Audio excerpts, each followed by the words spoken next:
Today is Thursday, January 7th, 2021. Coming up on Roland Martin Unfiltered, broadcasting live from Atlanta, unanswered questions about why white domestic terrorists were able to breach the U.S. Capitol on yesterday. Where was law enforcement? Was there a massive failure when it comes to leadership? Also, House Speaker Nancy Pelosi has accepted the resignation of the Sergeant-at-Arms. Senate Minority Leader Chuck Schumer says he wants the Sergeant-at-Arms on the Senate side to resign before he takes over as well. Folks, election results were certified late last night. In spite of all the chaos, House members also calling for the impeachment of Donald Trump or for the cabinet to invoke Amendment 25. We'll talk with a constitutional expert about that. And Trump cabinet members and staffers are walking away in protest of his behavior on yesterday. And President-elect Joe Biden today announcing his team to lead the Department of Justice. He condemned what took place in D.C. yesterday. We'll also talk with an attorney who was arrested and tased for wearing a dashiki to court in Los Angeles. And a football coach in Tennessee has been fired for his racist attack on Stacey Abrams on social media. Plus, a police officer is fired and charged with filing a false police report in the arrest of a black man in California. Folks, it is time to bring the funk on Roland Martin Unfiltered. Let's go. He's got it. Whatever the biz, he's on it. Whatever it is, he's got the scoop, the fact, the find. And when it breaks, he's right on time and it's rolling. Best believe he's knowing. Putting it down from sports to news to politics. With entertainment just for kicks, he's rolling. It's on go, y'all. It's Roland Martin, rolling with Roland now. He's funky, he's fresh, he's real, the best, you know he's Roland Martin now.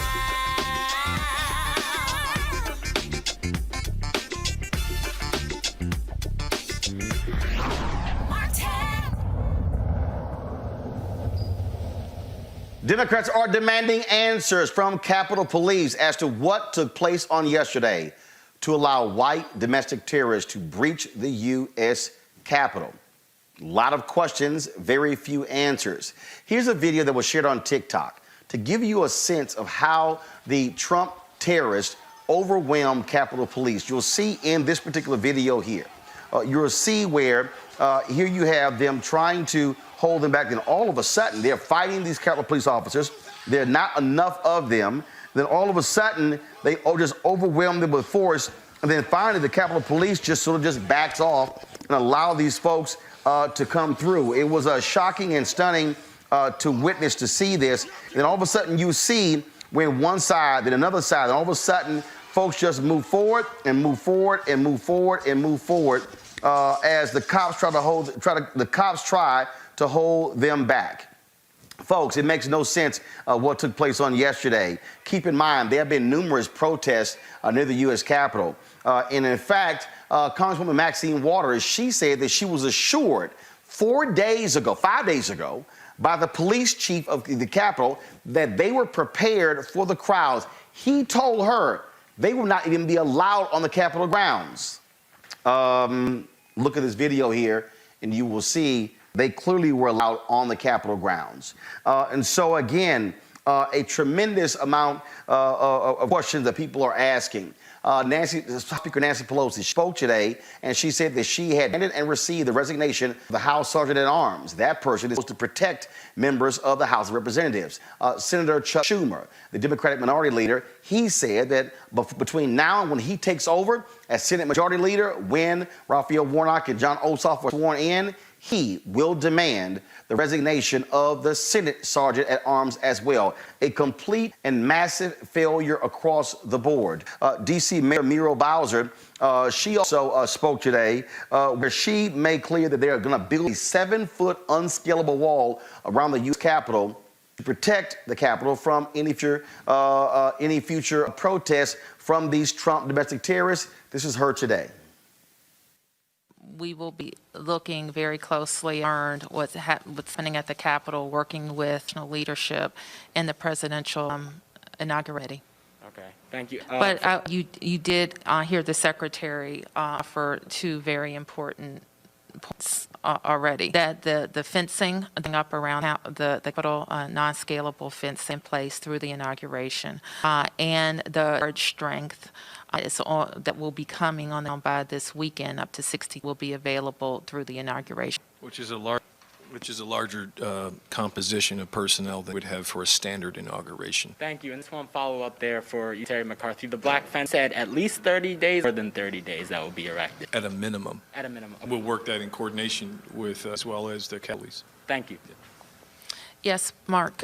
Mark Seagraves, NBC Washington. Two questions for Secretary. One, could you, and I tried to follow along, could you repeat the specific about the fence? Will it completely surround the U.S. Capitol complex, the fencing? Could you give those specifics one more time? Yes. So Constitution to Independence first, and then the road there in front by the pond, it'll be all the way around. And how high will that be? 7 foot. 7 feet, Non-scalable. Compare that to what we see at the White House. This is what was available. We worked through this solution midstream yesterday, and we were on the phones to get as quickly as possible capability in place to extend the perimeter of the National Capitol complex. We keep many Metropolitan Police officers out into the streets so that in the event that if this was to recur again downstream, Chief Conte would have as much ability with police force as possible and we go over the static security positions. And I appreciate it may not have been your decision, and we know it certainly, the chief and the mayor said it wasn't their decision, but what can you tell us about the lack of preparation prior to yesterday on the part of the U.S. Capitol, and why in months prior, while troops surrounding this Capitol and other protesters, but yesterday we didn't see anything. Why were there troops or any other backup security there yet? Given what we all knew, public domain, you must have had better intelligence than we all knew that was possible, if not likely.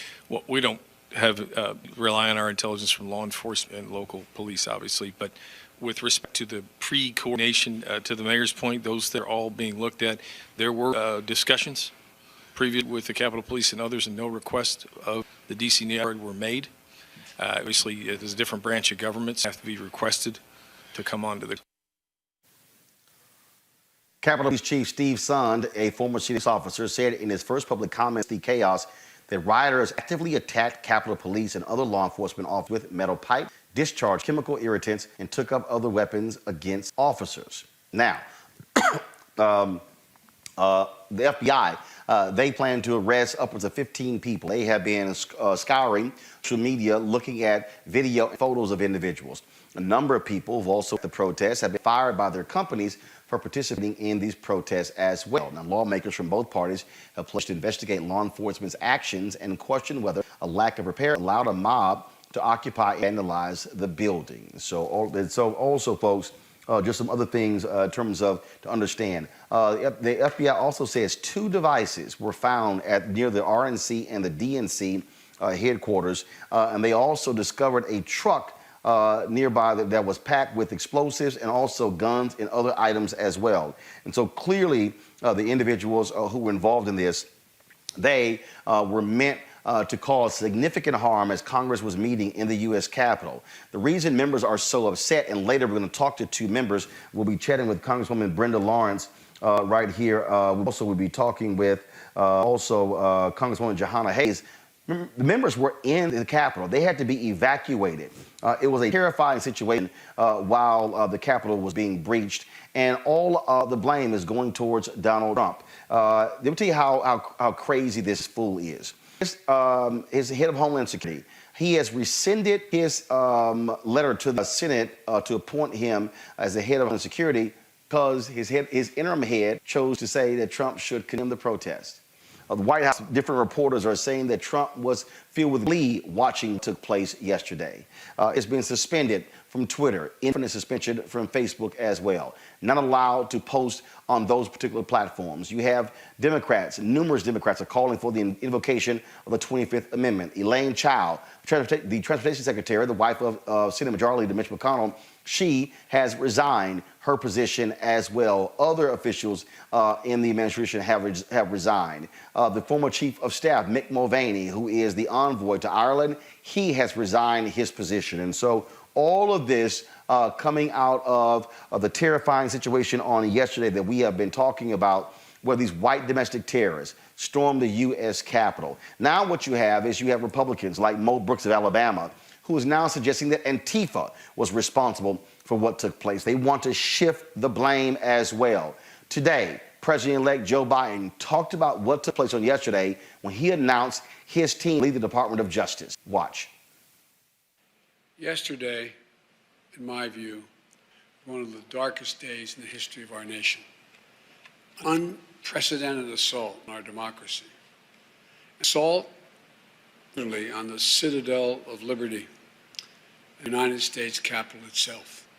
An assault on the rule of law.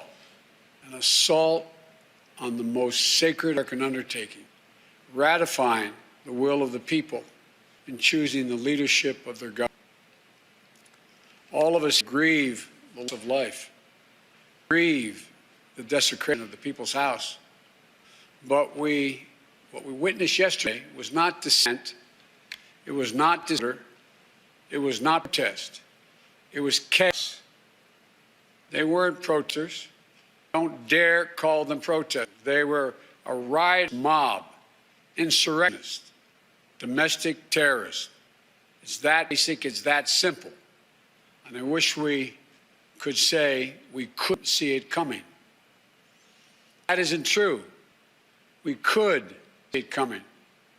The 4 years we've had a president who's made his contempt for our democracy, our Constitution, the rule of law, clear in everything he has done. He unleashed an all-out assault on our institutions of democracy from the outset. And yesterday was but the culmination of that unrelenting attack.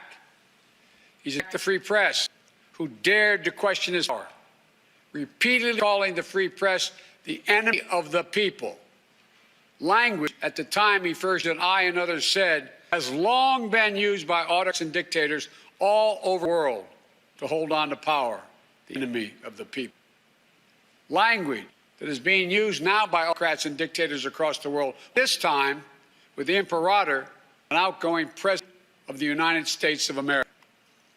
He's at our intelligence services, dared tell the American people the truth about the effort of our power to elect him 4 years ago, choosing instead to believe the word of Vladimir Putin over the word of those sworn allegiance to this nation, many of whom had risked their lives in the service of this nation. He deployed the United States military, tear-gassing peaceful protesters in pursuit of a photo opportunity in the service of his re-election, even holding the Bible upside down. The action that led to an apology from the chairman of the Joint Chiefs of Staff and an outspoken denunciation of the military for domestic political purposes from scores of former military leaders and secretaries of defense, led by Secretary Cheney.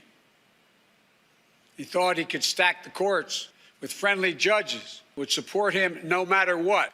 They were Trump judges, his judges. Gone so far as to say he needed not justices on the Supreme Court because he thought the election would end up in the Supreme Court and they would hand him the election.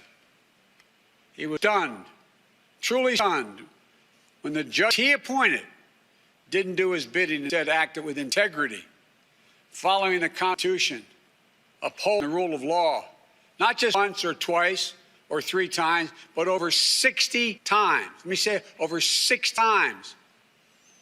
In more than 60 cases, in state after state after state. And the Supreme Court's judges and people considered, quote, his judges, Trump judges, use his words, looked at the allegations that Trump was making and determined they were without any merit. Nothing was just put this election in question or doubt by any of these judges. You want to understand the importance of democratic institutions in the country? Take a look at the judiciary in the nation. Take a look at the pressure it was subjected to by a sitting president of the United States of America. At every level, the judiciary rose to the moment during this election, did its job, acted with complete fairness and impartiality, with complete honor and integrity. When history looks back in this moment that we've just passed through, People will say our democracy served in no small part because of the men and women who represent an independent judiciary in this nation. Folks, so look at this video here. Rex Chapman posted this video here, and I want you to see it. This is a Capitol Hill police officer waving folks in. His post says, "Is this Disney World? Is this Disney World?" I mean, like literally, watch this video.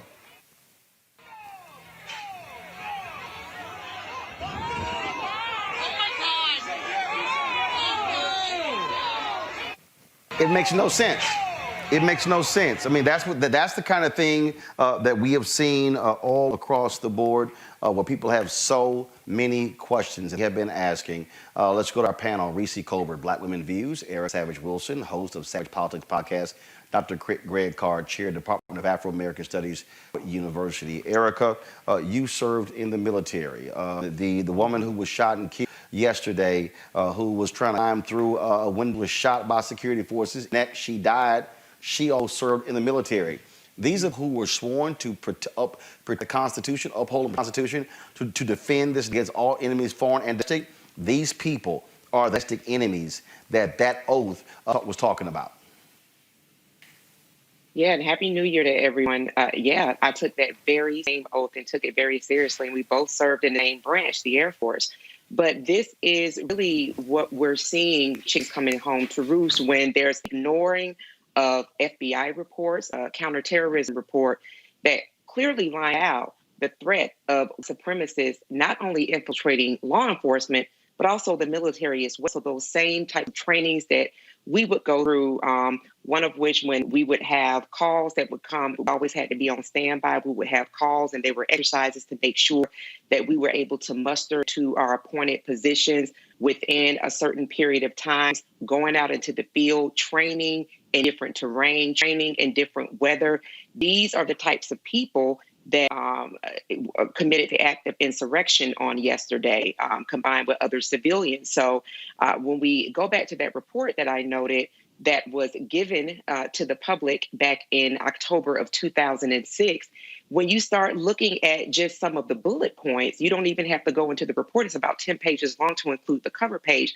But it clearly says that even looking at the law enforcement side of it, what the concerns of having white supremacists infiltrate law enforcement is law enforcement has understanding of access to these restricted areas. And so when you're seeing the guy that is waving in those white domestic terrorists into a building where the people business was being done, you're talking about hundreds of people that are in those buildings where our business was being done, that really could have been much worse than what it was. Now, not to say that some of the things that will unfold later won't be much worse, but just thinking about some of the carnage that could have happened, it could have been much worse. So we're really seeing some of the things that I think Black folks, Black media have been saying for the past 5-6 years, even going back to the candidacy of the son of a Klansman, that these are some of the things that we should be concerned about.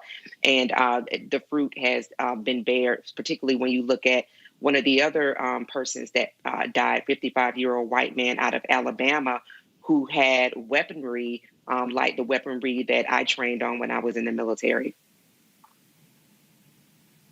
I'm playing video right now, and Reese, it's amazing watching this. These are the people who are always talking about respect the police, back the blue, and you're seeing them trying to overpower. They're overpowering these cops. They are, but do you notice something here, Reese? At no point here they have knocked an officer on the ground. Okay, you see right here, this one guy he's grabbing two cops. At no point does anybody pull their gun out. Right. At no point. I mean. At no point do they not carry guns. I'm looking at guns. You cannot convince me that black people could storm a barricade, swing on the cops, and then you see how they got by, and they still walking. This is, at the end of the day, they allowed white people to do things that they would never allow black people to do.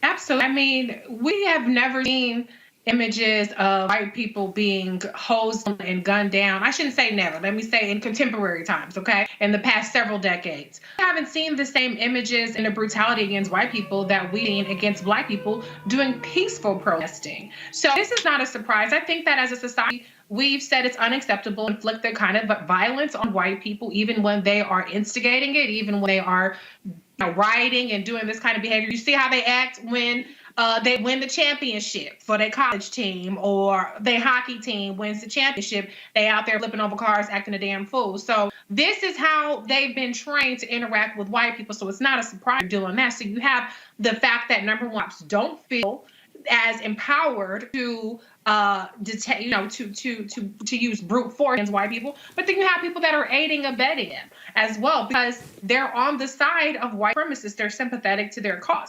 And then you have the fact that this was a strategic abdication. I don't want to call it a failure, because we don't know how intentional or unintentional that so-called failure is. So I call it an abdication of the responsibility of the U.S. Capitol Police, Stephen A. Sund, who was silent until today about what happened. When you see that there are reports that 20-something% of the force was activated, you have every single member of Congress on the Hill, including the vice president-elect, and you don't activate every force, you don't activate every strategic thing, even if you didn't have Trump people. We spend all this money, we go to the airports, we take our shoes off, we have to take our laptops out, we have all these threats in this country, and yet you don't even protect a joint session of Congress with these incredibly important people. That's a strategic abdication of responsibility.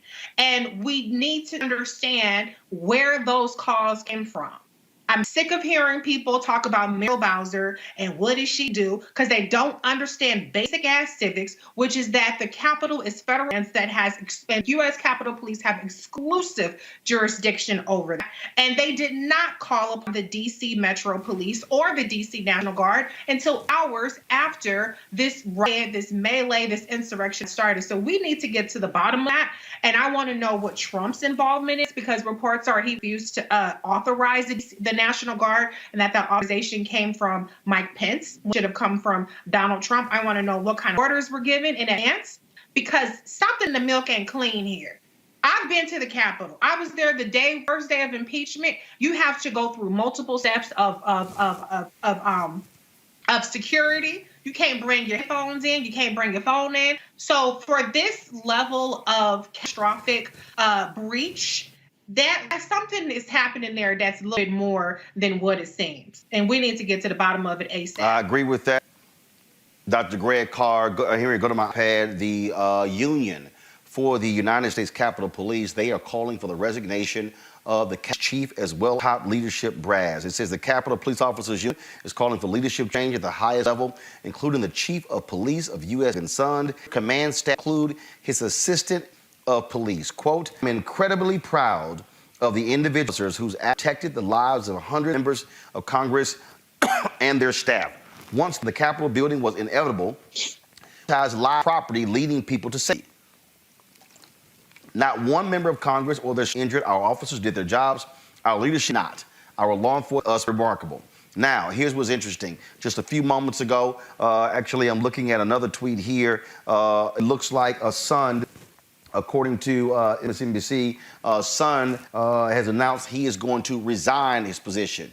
Smart job. Good. Also, what you have here is just so we also understand what's going on here, Greg, to show you how police officers are in bed with Donald Trump. Yes. And how, in terms of how they view this whole deal, they are in. Check this out. The police chief, the president of the Chicago Police Union, John Catanzara, he really said, he said, quote, if the worst crime here is trespassing, but to call these people is beyond ridiculous. Here you have the union president of Chicago saying big deal. In fact, let me pull the story up. This quote is amazing, Greg, but it's not shocking.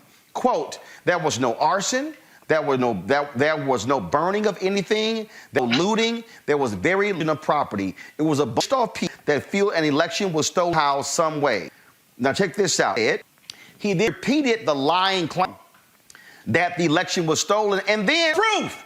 Any doubt that something shady happened, you're not going to me that many people voted for Joe Biden. Never for the rest of my life will you ever convince me of that. And still comes down proof.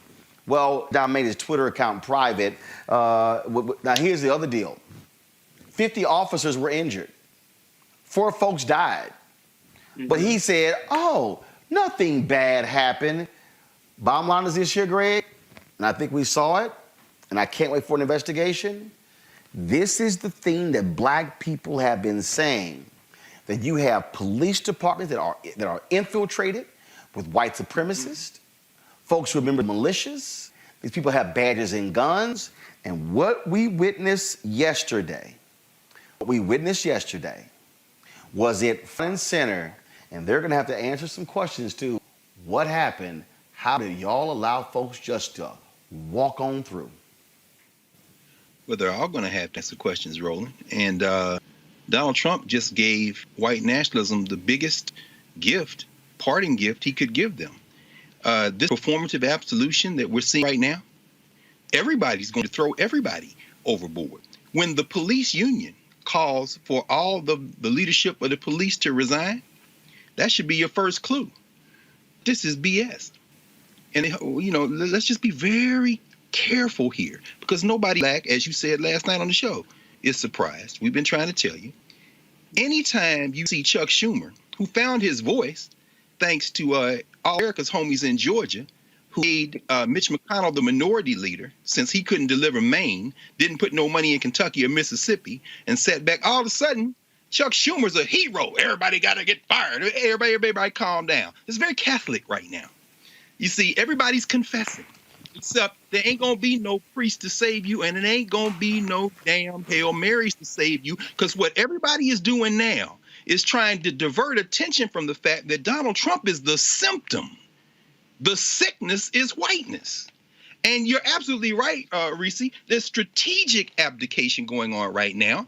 Those white people yesterday were white nationalists, and they were aided and abetted by their white nationalist friends in the police force. By the way, we all saw the brother who was chased by those white folks till and you saw him kept going to his shoulder calling for backup that never showed up. And when he got up there with those other white cops for a split second, he hesitated. And I'm thinking, is he trying to figure out whether those cops going to go with them or go with him?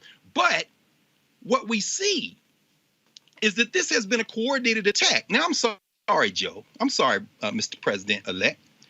Every day up to 1865 was a darker day for us than anything that happened yesterday, and many of the days since 1865. So all this, we're better than this, whether it be you or Cory Booker talking about we brought this on ourselves. I ain't part of that we, bruh. And let me tell you about the white people who are not part of that we. Those white people in Portland that you sent the police in there and beat their ass, those are called race traitors to the white nationalists. So there are white people that get beat, and you send a whole hit squad to the West Coast to take out that left wing dude. So let's be very clear. Heads are going to roll because the people who don't want to be held accountable have been given, through Donald Trump, a gift wrap way to claim that they were never part of it. Every last one of them people that's saying they're going to try to resign from the White House should be trapped in that building. John Empty Barrel Kelly saying, if I was there, I'd call for the 25th Amendment. Shut up. Hell no. All them, Kelly, or whatever, McEnamey, Ashley, whatever her name is, gave a 2-minute press conference today. Everybody shut up. Elaine Chao, lock the door. Make her stay in there with them. Because what they're doing right now is trying to set it up to act like somehow they are the opposition in the last 10 minutes. I'll end with this. This is when we have to be very, very, very careful not to go for this okie doke. There is now a majority in Congress. Bill Bowles said at that same press conference today, the D.C. statehood legislation needs to move immediately. You need to give us control of our troops. Joe, why are you making all these, oh, it's us, we're better than this. You better than that? Go tell your boy Manchin to stay in line. Get this in here. You and the vice president get in there and sign every last one of them bills before it turns warm outside. And then we'll know that you're not just engaged in some form of performative absolution, but you're serious about dealing with the cause of this white supremacy and not the symptom, which is Donald Trump. Because he just gave y'all a get out of jail free card and everybody trying to cash it in right quick. Nah, hell no. I'm not buying it. I want to bring in right now retired Lieutenant General Russell Honore. Glad you're back on Roland Martin Unfiltered. General, Donald Trump, to Greg's point, said to these white supremacists, these white domestic terrorists, have free reign. I'm going to let you do whatever you want to do. I wouldn't be shocked, General, that the folks who get arrested, he gives them pardons before he leaves. Well, worse than that, Roland. I think the police department at the Capitol was complicit. I've dealt with those people when I was in the Pentagon on the Joint Chiefs staff, and we used to provide military civil authorities for inauguration and major events at the city of Washington. And that's a well-oiled machine. And what we saw yesterday, the Capitol Police decisions in coordination with the Sergeant of the Senate and the Sergeant at Arms in the House. At yesterday o'clock, I called for all of them to be, and that is starting. They're starting to fire them. But that was complicit. There's people inside the chain of command of that Capitol Police that allowed this to happen. I went in Capitol, Roland, as 3 general, 3 stars on shoulder, in full uniform, and them asses took a lighter from me. You understand?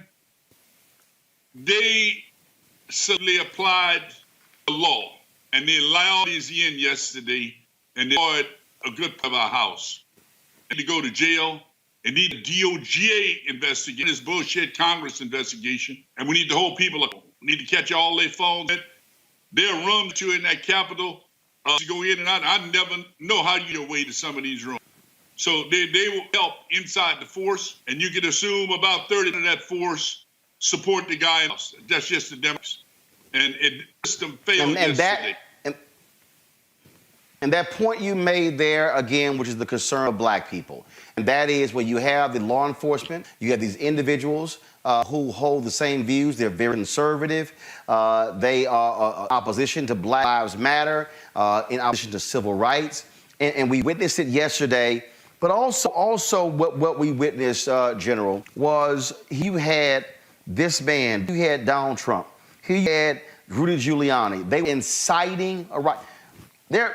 Look, I think you tweeted, they should, or someone posted that Donald Trump, Rudy Giuliani, and Donald Trump Jr. should be arrested for causing an insurrection. Absolutely. I mean, all the law in D.C., you tell me they can't figure it out? They can't figure it out because they don't figure it out. Okay? They're so long until the 20th of January, and Lord knows what this guy could do. Last night on the program, this guy still got access to the nuclear code. And he's going around telling his followers, you remember when he told the Proud Boys, I'll call you forward, stand down? He unleashed them yesterday and basically sent them to go attack the building where the vice president and his family was and the entire United States government, House and Senate. He unleashed the Proud Boys on there, and they got there and they were welcomed by the Capitol Police. Half of them some bitches ought to be fired. The woman who was shot and killed, I do want to speak because this is also an issue here. Her name is Ashley Babbitt. Interesting, the U.S. Capitol Police officer shot and killed her has been placed on administrative leave. We showed the video and actually posted the video. You actually see what took place.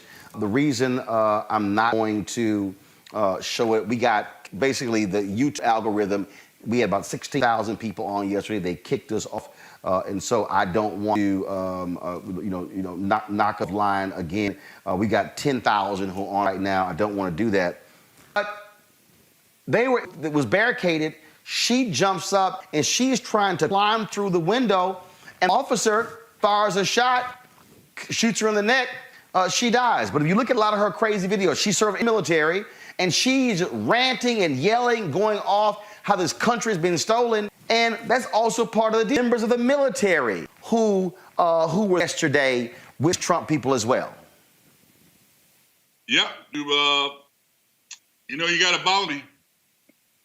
And as hard as I, as an institution in the military, diversity, inclusion, and we're going to have our African-American Secretary of Defense, us are people who think more like the demonstrator yesterday, and in their mind, some idea that the election was what they really are told about.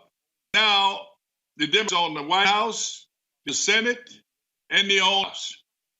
And they're worried they will lose their white power.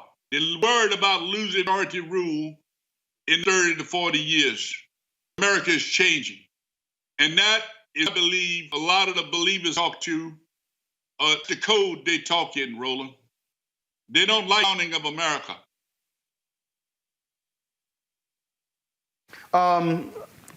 General, from your perspective, what next? Because here's what I keep saying. These white domestic terrorists, they're not going anywhere. These people are going to cause more mayhem. There's going to have to be a lot more vigilance. There's going to have to be, a lot more focus. And this is where, and here's the other deal. I mean, you still have not had a major news conference from the FBI. You have not. This is why Donald Trump is so dangerous. He is literally preventing the federal government from investigating what they should be doing this year. You cannot convince me under any other president that if there was an insurrection on the day the Congress was in session, the House and the Senate, you would not have someone coming out talking to the American people, giving an update. They found 2 explosive devices near the Democratic National Committee, Republican National Committee. There was one guy who was arrested with 11 Molotov cocktails. These people were hell-bent on overthrowing the government yesterday. Roland, there's an old preacher, country preacher down I come from in Lake Louisiana, used to talk about when bad things happen. How do we disaster and use it from until what happened yesterday in the full view of the world and America with the use of the internet and these phones, it took the sheet off a bunch of people proclaiming themselves to be conservative. And what they are racist. It took the sheet off. And in a way, it happened. I wish it hadn't happened. But the fact that the way it was documented, and it was focused on the people's house with the Senate and the House in session, we probably will extend the life of our democracy another 100 years because of yesterday, because it exposed the mess that's been going on at Mar-a-Lago, all these other places these folks often do their planning, that racism is driving the political future of this country, and we have an opportunity with all 3 branches of government to do something about it.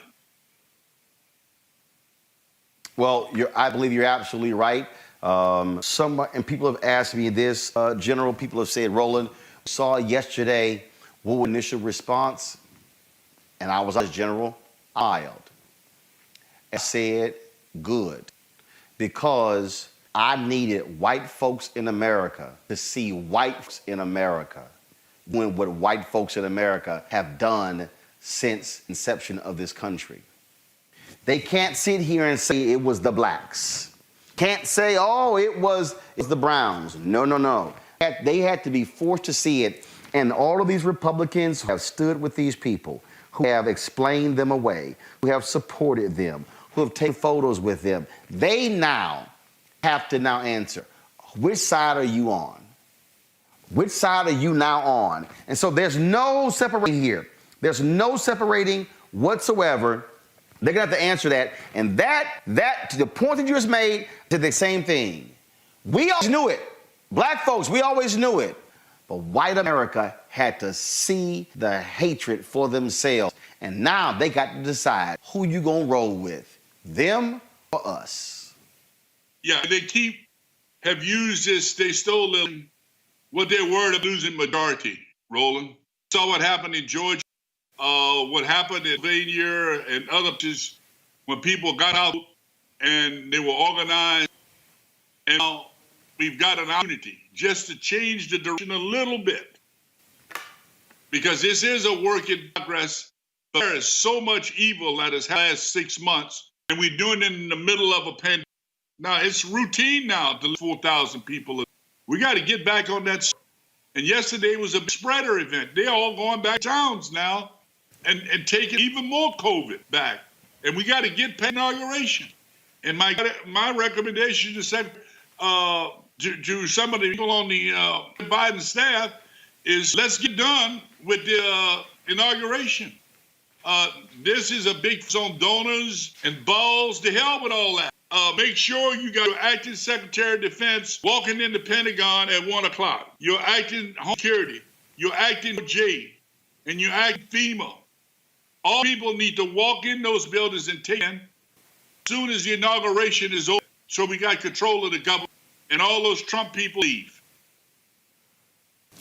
I agree 100%. Don't wait overnight. I'm sorry. Yes, sir. Yes, sir. I agree, sir. Retired Lieutenant General Russell Honore, we appreciate it. Thanks a lot. Bless you. Yes, sir. I want to bring in now my guest is an expert on this whole issue of terrorism. He is the director of the Safe Community Institute, University of Southern California, Dr. Errol Southers. Doc, how you doing? I'm doing great, Roland. How you doing, Frat? Glad to see you, my alpha brother. Greg Carr's with us as well, a fellow alpha. Here's the deal, real simple here, Doc, and that is this here. This is white domestic terrorism. These are not protesters. This is not a mob. These are not people who are pissed off. These are not people who are disappointed. These are terrorists, and they should be treated like terrorists. If this was 10,000 Muslims, you would have a completely different perspective on media, on Fox News, on radio, and in Congress. Roland, you're absolutely correct. So let's just go to the heart of this. What a privilege it is to stand outside of the Capitol. What a privilege it is to scale the walls. What a privilege it is to break windows, to occupy the halls of Congress, to take over offices. You know, people always want to push back when you try to explain white privilege.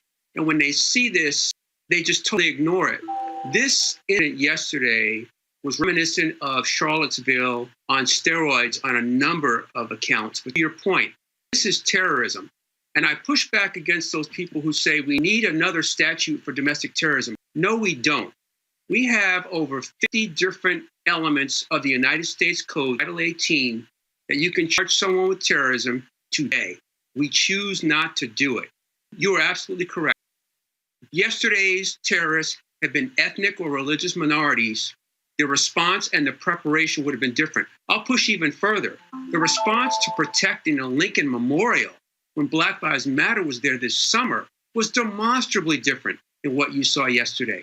So we can get into it, but there are a lot of failures that took place in Charlottesville that also took place yesterday, and there's no excuse for it because the intelligence that was out there and available was ignored by law enforcement. And to the point of your previous guests, we had a report, and as you know, I'm a former FBI agent. 15 years ago, the FBI produced a report that was heavily redacted that documented the infiltration of law enforcement by white supremacists and white nationalists, and nobody wanted to see it. And what they did see was very, very little. We haven't left that issue yet, and it's even worse. The next step, there's going to have to be, and I think back to COINTELPRO,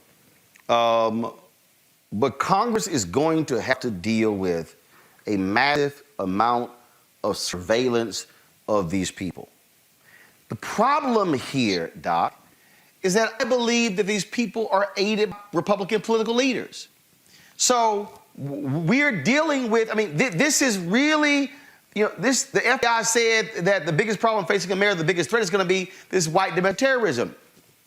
We have to understand, this is white domestic terrorism that is united with Republican political leaders, that's united with police officers, and it comes down to who the hell do we trust? Great point. So, and to your point about COINTELPRO, let's face it, you know, when the FBI investigated civil rights issues, it wasn't because they wanted to, they had to. So what you're seeing now is an FBI that, of course, has been demonized by this current administration called the deep state. However, they have the resources, and I believe they have the political will to do the right thing. I'm disappointed that here we are again dealing with black identity extremism. And by the way, I testified in front of the Congressional Black Caucus a year and a half ago, pushing back against that. Director Wray withdrew it and says, we're not going to do that. Now I'm looking at a document 2 weeks ago that says essentially the same thing without the title. So you're absolutely correct. We've got some work to do. But I will say this, that the infrastructure is there. The thwarted plots to kidnap the Michigan governor and the governor of Virginia were done because the FBI can do what they need to do. There has to be a purge of some individuals or group in law enforcement. We all know that. There has to be some cleansing with regard to perhaps the Congress. But more importantly, I do believe we have the infrastructure. What it's going to take is the will. And I think you're absolutely correct. Let's face it.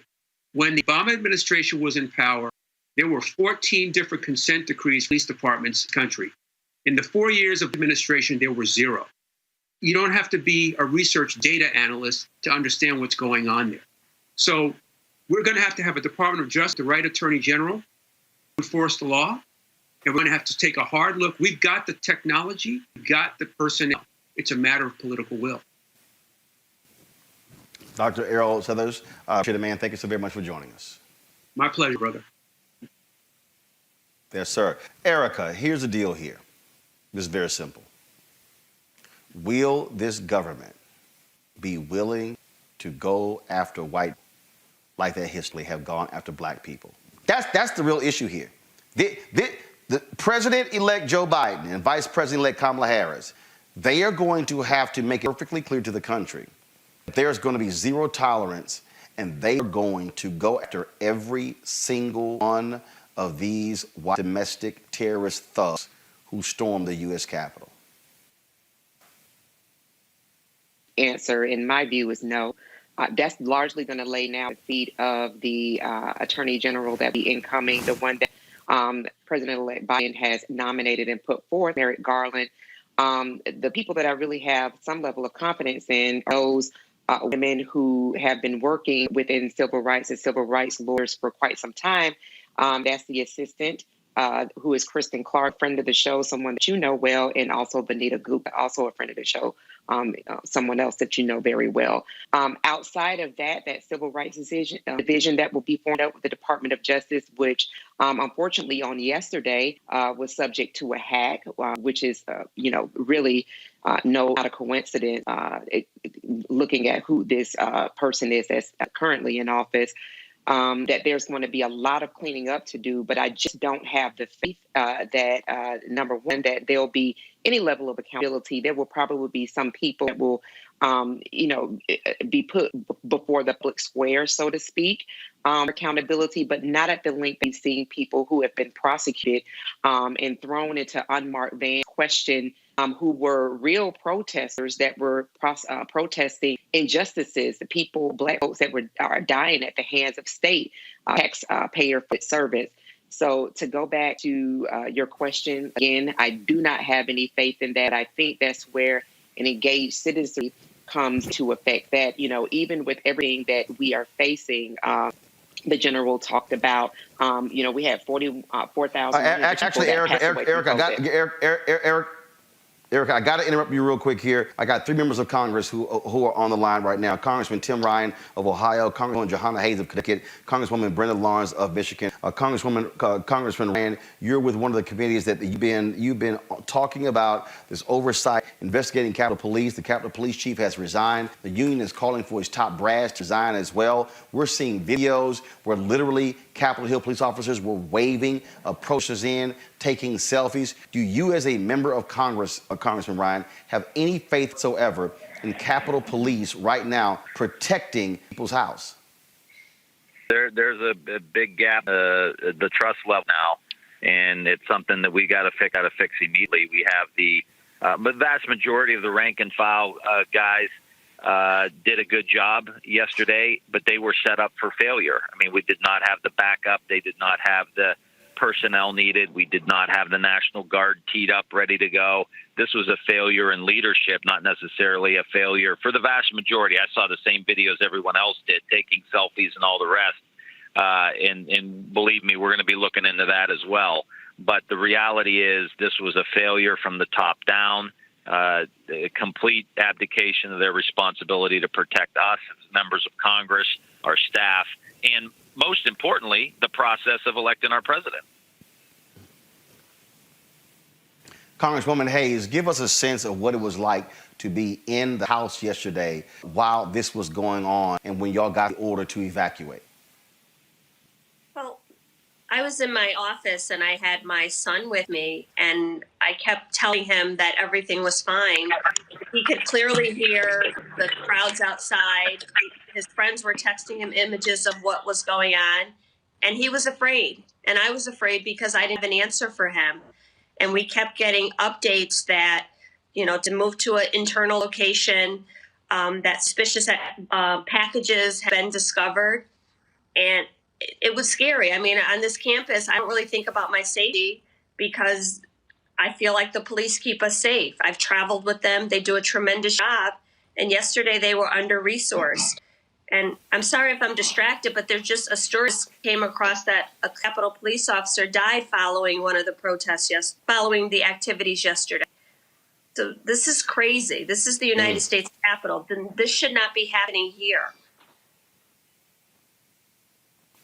Congresswoman Lawrence, when we talk about what took place yesterday, y'all have really had to deal with that in Michigan, where these folks stormed the Michigan House.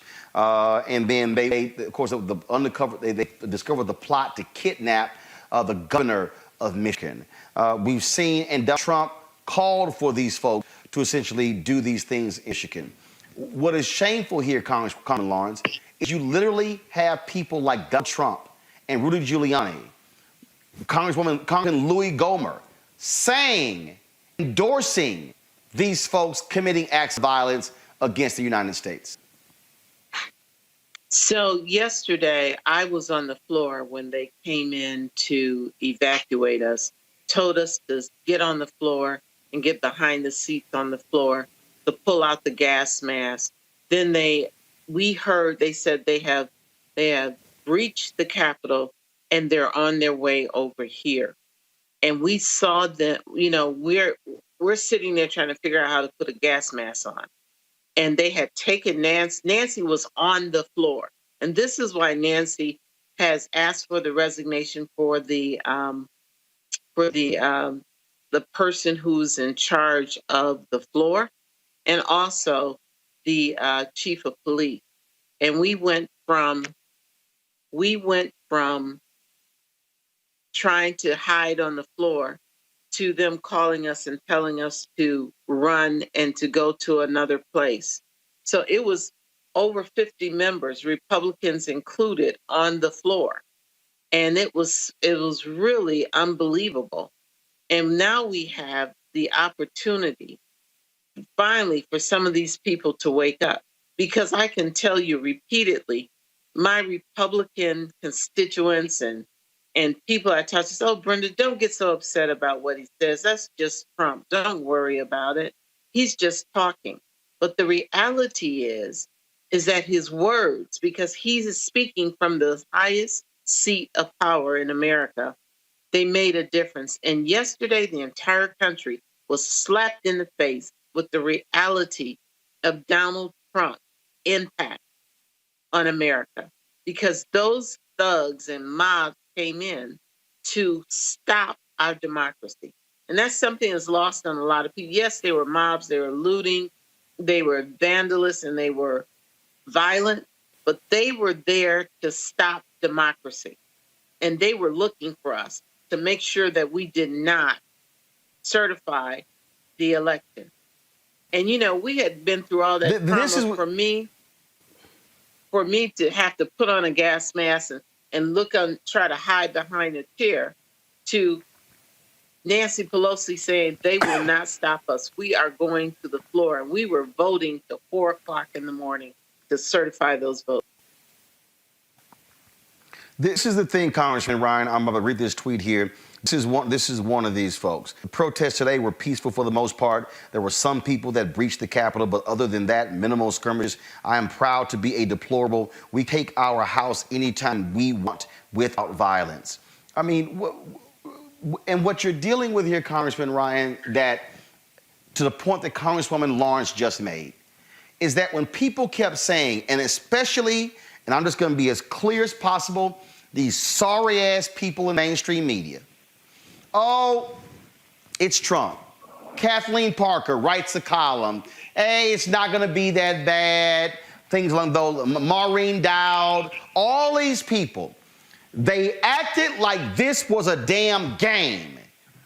And I told folks, I was on ABC News, Congressman, 5 years ago. I was on 5 years ago, and I literally said this was going to happen. And all of these people wanted to play footsie with him. In fact, I'm going to play this soundbite for y'all because, again, this is February 21st, 2016. They invited evil in, and now evil is taking over. Okay, 2009, the night of Obama's inauguration, we will stop him at every turn. They love the Tea Party anger. They took advantage of it in 10 and 12 and 14. They always said we can control it, we can harness it. Now all of a sudden, Trump is taking advantage of it. He led the whole birther deal. The Republican establishment at some point has to say, you know what? We played with fire, and now it's about to consume us. They have to accept some blame. The Republican establishment never played. And you heard Sarah, Congressman Ryan, say the Republican establishment never played with fire. Yes, they did. No, they mostly did. And I tell you what we saw in the last days, which I know my colleagues witnessed too with great interest, is all of the members after it happened, all of the members who said, we condemn the violence, And we're giving these beautiful statesmen-like speeches, Ben Sass and the guys. But the reality of it is they emboldened him. They threw gas on this fire. All of these 4 years, they looked they accepted it. They backed him up, even down to the end with the vote count. They continued to perpetuate this fraud. And then Ben Sass yesterday, I was listening to him, and he's going on and on about how rise above and all this. He was kissing Trump's ass because he was afraid Trump was going to get involved in his primary 2 years ago and beat him in a primary, and he was afraid of that, so he kissed Trump's rear end, and then after, he got through his reelection, and he got back in the Senate for 6 years, now he wants to be a statesman. I've got no interest in that. I'm not impressed at all, and the reality of it is that guys have done, and they continue to do. And one last thing here, as we're talking about this, impressed with all these eyes over and Howley, Cruz, and guys who have some of the degrees, people in the country from the best institutions they have, and they weaponize that education, and they're under to try to manipulate people like this is actually a fraud, actually believe what they're saying, and they try to use that. I think they're a bunch. I think we've got to be very candid. If we're going to heal this country, we've got to be candid, and we got to pull the weeds out and make sure we heal this time, not just put a band on something. Congressman Tim Ryan, I certainly appreciate it, sir. Thank you very much for joining us. Congresswoman Jahana Hayes, I'm showing video right now. These people were live streaming video, sitting at the conference table in the offices of members. They ransacked offices. They were sitting here going through the mail of Speaker Nancy Pelosi, taking pictures with their feet propped up on her desk. One of these individuals was caught carrying out a podium that said House Speaker on it. I mean, what we saw was sheer thuggery. And now we're seeing the police union president in Chicago say, well, not much was done. Nothing really significant happened. These people were simply frustrated. To listen to Republicans make excuses for these people. Now you have one of your colleagues, Mo Brooks of Alabama, who is absolutely nuts himself, saying, well, no, these were not, well, this was Antifa. Now you have Lindsey Graham, who wants to say, well, if Democrats, if you want to condemn these people, then you must condemn Black Lives Matter protesters. Give me a break.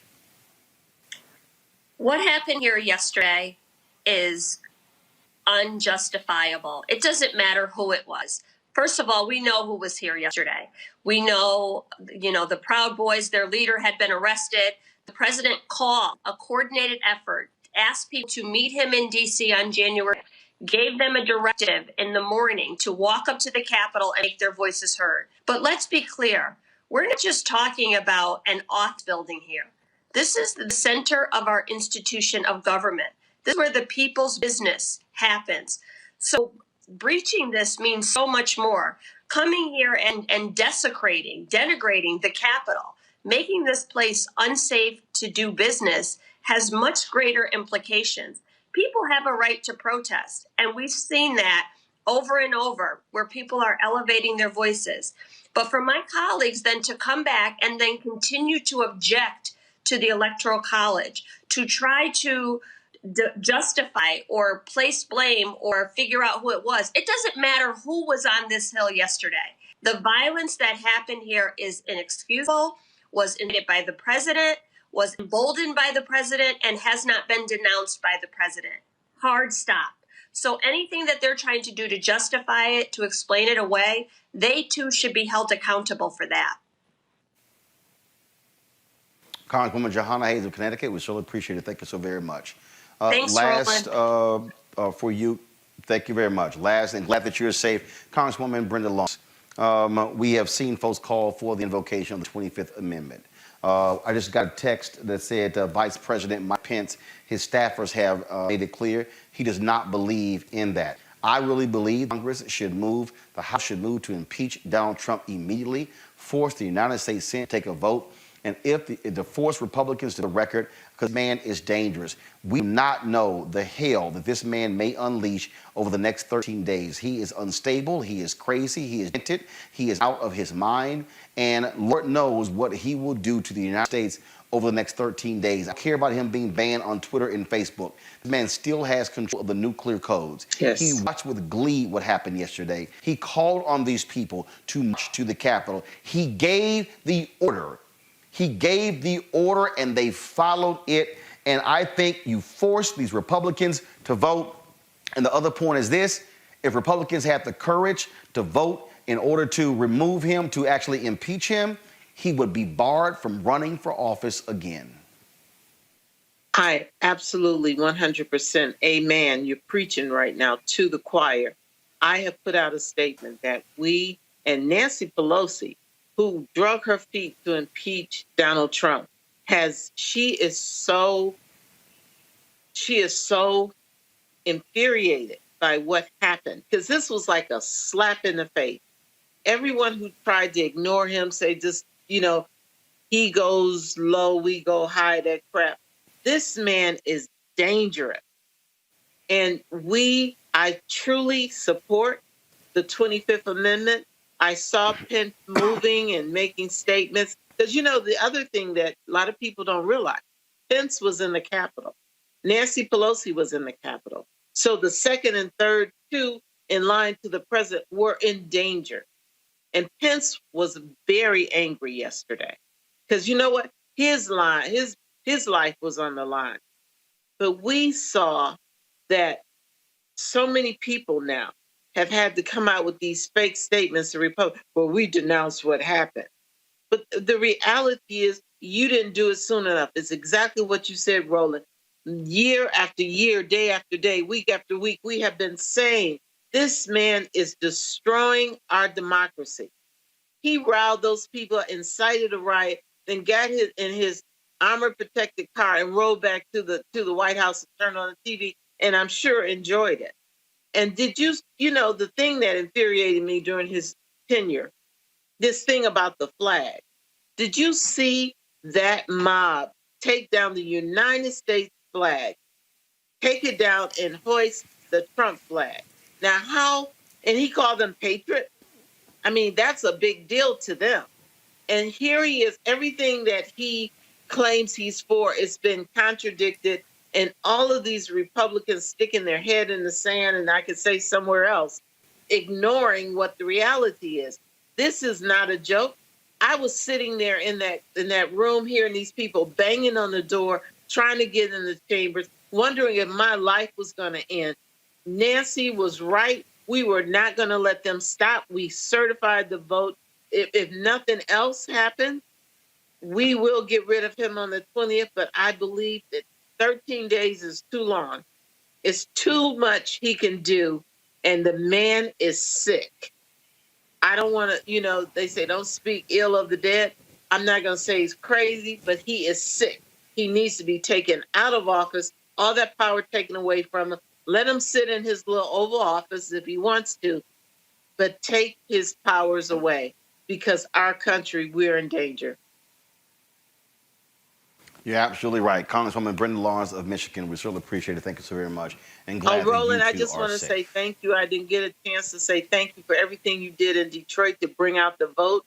You were part of the team of success, and that's why we flipped Michigan. Thank you. I appreciate it. Thank you so very much. Let's go back to my panel here. Reese Colbert, Savage Wilson, and Greg Carr. Greg, I want to be you.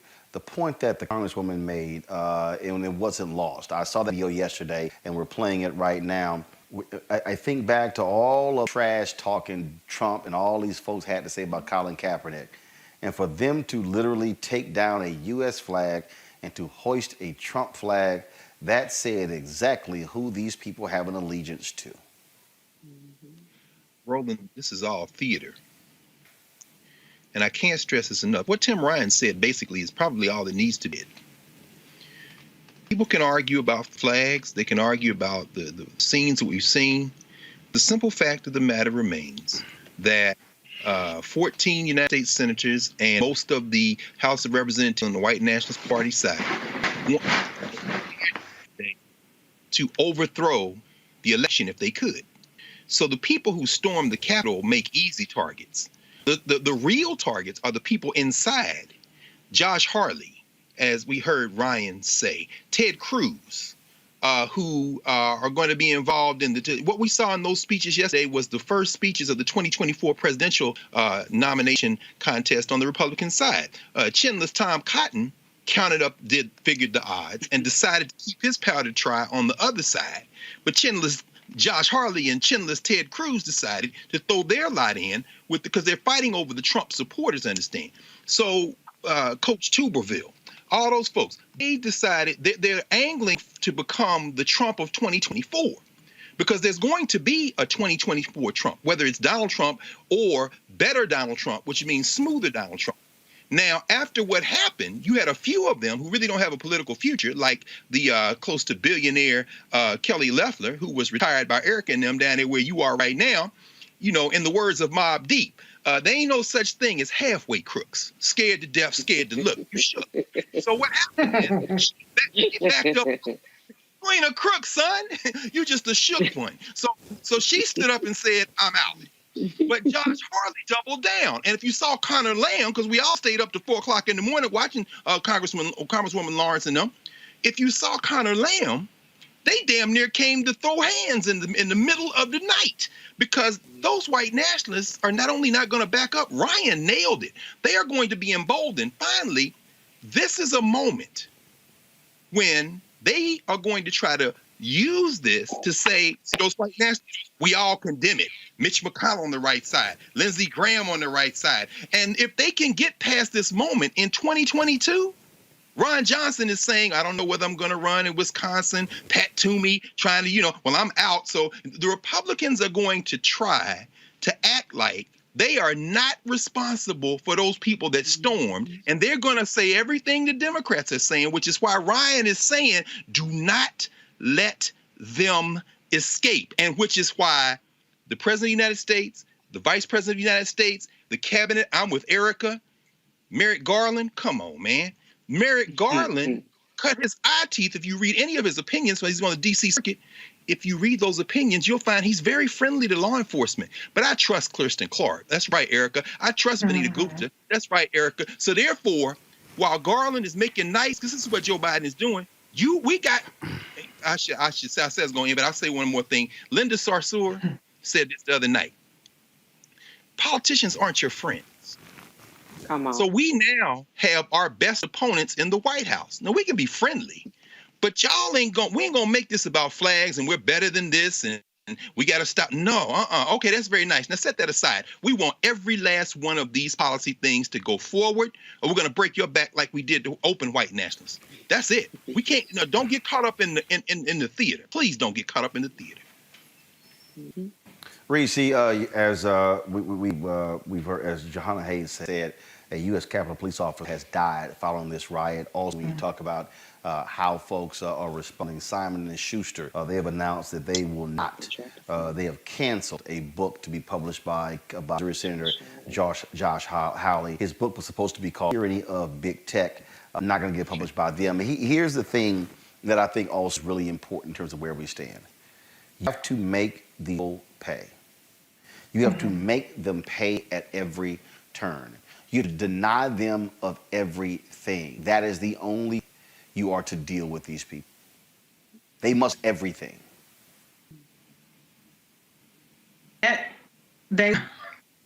There'll be a temporary setback for somebody like Josh Hawley, but they have new media popping up. They have the OAN network. They have these massive other networks, and in some ways it almost makes them a martyr. When there's a mainstream backlash to that. So I completely agree with you that there needs to be consequences, and to some degree we did show that there were some consequences down there in Georgia with the wins of Ossoff and Warnock, which was historical wins that were temporarily. We had very temporary operations for that. But the reality is that this country just does not have the stomach for accountability for white supremacists. I mean, we just don't. And, Erica sent me, a tweet about the fact that Trump is going to release a statement. What this is all about now is you have some of these resignations, which, to be clear, are about safety and physical self-preservation. I don't think it's simply about image rehabilitation, because as Congressman Lawrence said, that American flag came down and that Trump flag went up. And they understand these people they don't have any protection from Trump, because Trump is one man for himself, and he is quick to ban Mark Short. I heard that he had banned Mike Pence from White House. There's not enough fealty that you can show to Trump to satisfy these Trump people. And all those people in that Congress, whether you were a Democrat or whether you're a Republican, were equally as vulnerable from those Trump insurrectionists. And so they're trying to get the hell out of Dodge, because they don't know what Trump is going to do, and they don't know what these folks are going to do. But what Trump's strategy is, and what's always the strategy from the media, which shockingly a majority of them are saying insurrection and riot and this, that, and the other, and Democrats for once are on the right page of calling it what it is instead of beating around the bush, for the most part. What Trump's strategy is he's going to present a more conciliatory approach so that now the Biden, and I'm Team Kamala, but let's be honest, Biden and the Merrick Garlands will say, well, let's move on. We have to heal, and he's moving on, and all these other things. And so it's just it's offense to say that this is water under the bridge. What happened was an abomination. We're going to move forward as a country together. And that way you try to avoid these investigations. And this right now, it would be open season on Trump and his administration. So that's what Trump is doing right now. It's nothing but self-preservation. The media is going to fall for it, because there's nothing more that our media loves than to rehabilitate the image of any of these Trump people, of the Republican Party, and of white supremacists. Yeah. That's right. Yep. So just a few moments ago, this idiot Trump, once his ban on Twitter was unblocked, this fool dropped this. I wonder if this has anything to do with the 25th Amendment. Don't play his videos, but a moment like this, when you realize how easy man is, it's important to listen to the words. We're going to come back and break this down. Listen to this, frankly. Let me just say, listen to the Trump bullshit. I would like to begin by addressing the heinous attack on the United States Capitol. All Americans, I am outraged by violence, loss, and mayhem. I immediately deployed the National Guard and Federal enforcement to secure and expel these. America is always be a nation of law and order. Demonstrators who infiltrate the Capitol have defied the seat of American democracy. To those who engage in the violence and you do not rep our country, and to invoke the law, you will. We have just been through an election, and the are high, but now must be cooled, calm, restored. We must get on with the business of America. Campaign vigorously pursue legal avenue. Test the election. My only goal was to the integrity of. In so doing, I was aiming to defend our democracy. I continue to strongly believe that we must reform our election law to verify the ID and eligibility of all, and to ensure faith and confidence in all future elections. Congress has certified the results. A new administration will be inaugurated on January 20th. My focus now turns to ensuring a smooth, orderly, endless transition of power. This moment calls for healing and reconciliation. 2020 has been a challenging time for our people. A menacing pandemic has upended the lives of our citizens, isolated millions in their homes, changed our economy, and claimed countless lives. Defeating this pandemic and building the greatest economy on earth will require all of us working together. It will require a renewed emphasis on the civic values, patriotism, faith, community, and family. We must revitalize the sacred of love and loyalty that bind us together, one national family. To the citizens of our serving as your president has been the honor of my life, and to all of my supporters. I know you appointed, but I want you to know that our incredible journey is just beginning. Thank you. God bless you. Bless America. Anybody want to comment on that, Ash? That was excellent. No, but that was excellent. In fact, you know what? I'll just say this very clearly. Reese, you're right. The impulse will be talk about healing, talk about, let's be very, very clear. Until that moment you showed that, Roland, I was kind of ambivalent about the idea of impeachment. And like we said, politicians aren't our friends. I like Ilhan Omar saying, I'm drawing up, and then she drew up the articles of impeachment. She's got some signatures. Here's why I now come down on impeach him. Because he's basically would be impeached for the same thing that he was impeached for the first time, except now, Mr. Ben Sass, I said, Ryan nailed it. This time, impeach him quickly, put it in the Senate, make those white nationalists stand up and remove him, and add this: ban him, bar him from ever running for public office. Because what we just saw, to Reese's point, is this man trying to set himself up so he might run again in 2024. Now I come down on the side of impeachment. I'm with Omar and them now. You got to do it. You got to get it to the Senate, and let's see in this moment if you can get him removed, because that's what he just set up. On it, man. I hadn't seen that. Yeah. And the media. Here's the deal, Erica. Erica, here's the deal. All right, you move on it. What you gonna do, Susan Collins? What you gonna do, Murkowski? What you gonna do, Romney? What you gonna do, Sass? That's 4 votes right there. That gets it done. Roland, you already know what they're going to do. They're going to be deeply disturbed. This is really kind of sycophantic behavior and that kind of language that we continue to hear from these folks all these years. But to Reese's point about the whole rehabilitation piece and that the mainstream media is going to roll out really platform in order for this to be done, this is where, again, an engaged citizenry is going to call for people to have long political memories. You know, all of us here have been watching politics and paying attention to politics and engaged in politics for longer than 2016, and so has the RMU audience. But it's really going to be about not forget and bringing back up for people, refreshing feed, as Reese with those palate cleansers on Twitter from time to time, bringing back up to people to let them know when you see a Ben Sass is going to inevitably write another book and, you know, make himself like, you know, kind of this 1950s dad where, you know, gosh darn it, I just don't even know why, you know, he did what he did.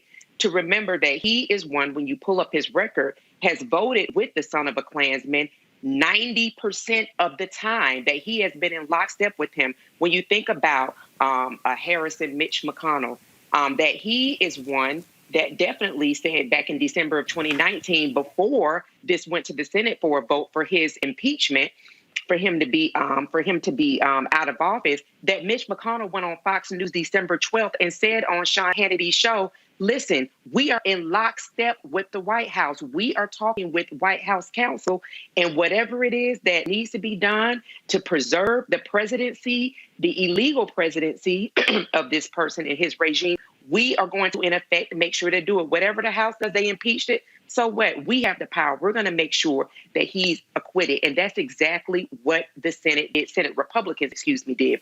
So remember these people. You know, you have Paul Ryan's communications person that's going on talking about, doing his media rounds about how deeply disturbed he is when Paul Ryan and that whole gang, the Ayn Rand gang, was in on this whole Donald Trump melee that we're all experiencing now. So everybody, you have to remember this time. Remember these players. Remember the people that helped to form what we see right now. And it goes beyond 2016. It's before 2016. And everything that we're seeing right now is not going to come to fruition in 2 years. We're going to see this happen in rapid fashion, like within this year and the next few months. Reese, I'm clear. I don't trust any damn Republicans at all. I trust none of them. If there is a Republican who's with Donald Trump, knowing his craziness, I do not trust any of them on this. Listen, I knew what he was going to say even before he's going to say it. Because Donald Trump, thing he is good at politically is he understands his audience. And his audience in that video was the mainstream media, the pundit class, the Republicans, the Mitt Romneys, and to a certain extent, Chuck Schumer. Like I said, Joe Biden, Merrick Garland. Like I said, it's no shade because, whatever. I'm not going to go in on Joe because that's my guy now because, Kamala's my girl. But let's be honest. That bought him the time that he needs. And all that these folks need is an excuse to move the hell on. The news cycle moves on. They're going to make a couple of symbolic arrests. They arrested a whopping 15 people. Okay? And they're gonna get people, put us on this cat and mouse chase. Identify the white supremacists. They're going to keep us distracted a little bit, and they're going to move the hell on. That video bought him time. That video was for his base. And that video was to pre-rehabilitate his image and to remove the cover because it's very easy to remove the political will from people to really go balls to the walls against Donald Trump and say, leave it alone. Let's not investigate. Let's not do all this stuff. He's going to pull some more crazy shit before he leaves because he still has to pardon himself. Okay, so he's going to do that. But what it's just trying to do is trying to assuage people's concerns. Now the Republicans that are on their high horse, they're going to back off a little bit, and the Democrats are going to waver a little bit. They're not in Congress anyway, so they're drawing up articles of impeachment. You still need Nancy Pelosi and Chuck Schumer, Mitch McConnell to call them back to Congress. That's probably not going to happen, particularly after that video. So, I mean, I don't make any excuses for it, but we know what kind of society that we're living in. We're living in a society that's gotten us to this point because white supremacy has always been enabled. And when you put a nicer face on it, Josh Hawley, Ben Sass, and now Trump playing nice for now, everybody is very enthusiastic about moving on. So I think we'll give it a day, maybe two. And like I said, this cat and mouse chase and some other topic will come up and the news cycle will change. And our country, to be honest, has a very short attention span. I know, like Erica said, we need to have a long memory, but we don't. We're the same country that's fighting vaccines. We can't even get this goddamn COVID pandemic under control. He got 74 million votes. It was still close in Georgia, which it was a miraculous win, don't get me wrong. We don't have the people in this country to really make them pay the way they need to. So I hate to be Debbie Downer on the situation, but let's just be honest. Like I said on Wednesday or Tuesday, we have not defeated white supremacy. We've only bought ourselves a little bit of time, and white supremacy bought themselves a little bit more time with that Donald Trump video. That's right. You're absolutely right. All right, folks. Here's a piece. I'm going to go to a break in a second. I'm going to come back and talk to Dr. Chris Metzler about the 25th Amendment. Folks, right now, more than 12,000 of you are watching us on YouTube, nearly 2,000 on Facebook. Yesterday, we hit our all-time high, 16,500 people watching simultaneously on YouTube. We created this platform as a way for us to be able to speak to our issues from our perspective, to have black experts like Dr. Southers, Lieutenant General Russell Honore, to be able to have two members of the CBC, to have Tim Ryan on. Coming up next, Chris Metzler. We need you to support what we do. Please join our Bring the Funk fan club. You can support us via Cash App, $RM Unfiltered, PayPal.me/R Martin Unfiltered, Venmo Martin Unfiltered, or Zelle is Roland at Roland S. Martin. Use a credit square by going to Roland Martin Unfiltered. You can also order to New Vision Media 1625 K Street Northwest, 100 Washington, D.C. And so we appreciate all of you who support what we do. If you, of course, you can join right there on YouTube or Facebook. But if you join directly with us, we get the full 100% But if you join on Facebook or on YouTube, then we have to share the revenue 5545 with those two platforms. So we prefer that you support us direct to join our Bring the Funk fan club because of the great things that we're doing. Messler's up next. I'm going to play this video. Greg referenced this. This was Congressman Conor Lamb last night when he called Republicans out on their lies. Ooh, they got a little bothered and hot under the collar. And so Democrats are like, y'all want to swing? Let's swing. Watch this. Enough has been done here today already to try to strip this Congress of its dignity. And these objectors don't need to do any more. We know that attack today, it didn't materialize out of nowhere. It was inspired by lies, the same lies that you're hearing in this room tonight. And members who are repeating those lies should be ashamed of themselves. Their constituents should be ashamed of them. And we know what's going to happen as soon as I walk away, what's happened all night tonight, what will continue to happen. They will take these same symbols, these same concepts, they'll smuggle them into their arguments, they'll make the same arguments. And I want at home, anyone who is still watching to know the arguments are not for them, they're for you. None of the evidence we wanted to discuss here tonight will change their opinions or what they're about to say. But you need to know that's not the end. It's not as if there's nothing we can do because of that, and if there was, I don't think this nation waited to almost 250 years. The fact is, Madam Speaker, the fact is that at the end of the day, people... Gentleman from Virginia. Gentleman say this point of order. Gentleman will say his point of order. Yes, ma'am. The gentleman said that there were lies on this floor here today. Looking over this direction, I ask that those words be taken down. We may have a disagreement on matters, but... And it's not timely. The gentleman was not timely. You didn't register at an appropriate time. We'll proceed. Thank you, Madam Speaker. Madam Speaker, the fact is that at the end of the day... Yeah, look, you say that about me every single day. The truth hurts. Hold your tongue. The gentleman will proceed. It hurts. It hurts them, this country, it hurts all of us. But the fact is that the people have made this country work by not giving in. Go ahead, shout it out. Say the gentleman is not order. The gentleman will proceed. One last thing, Madam Speaker, and I thank you for your patience. All people need to know, all they know tonight, Madam Speaker,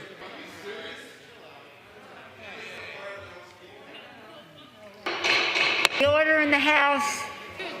There'll be order in the House. The gentleman clear this. The gentleman of the chamber. I'll proceed. Madam Speaker, the truth hurts. All right. Reason, y'all, we didn't see exactly what happened there because Congress controls the cameras when they're in session. There are only 3 cameras. There's the wide angle, the center camera. There's the camera that goes on where Republicans on their mic, and the other camera on the Democrats' mic. And so that's why you only see those 3 cameras. C-SPAN only is able to show those 3 cameras. The issue of the 25th Amendment has come up a lot. As I said, Vice President Mike Pence, according to his advisors, has said he's not going to move forward with that. So what exactly is the 25th Amendment and what could its impact be? Joining us right now is constitutional law expert Dr. Chris Messler. Chris, first and foremost, you are conservative, you're a Republican, you've seen all of this madness, what took place on yesterday.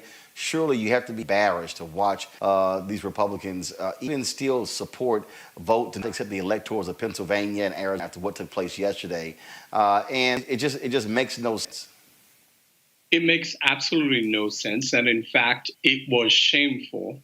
It was not, in my view, unexpected, though.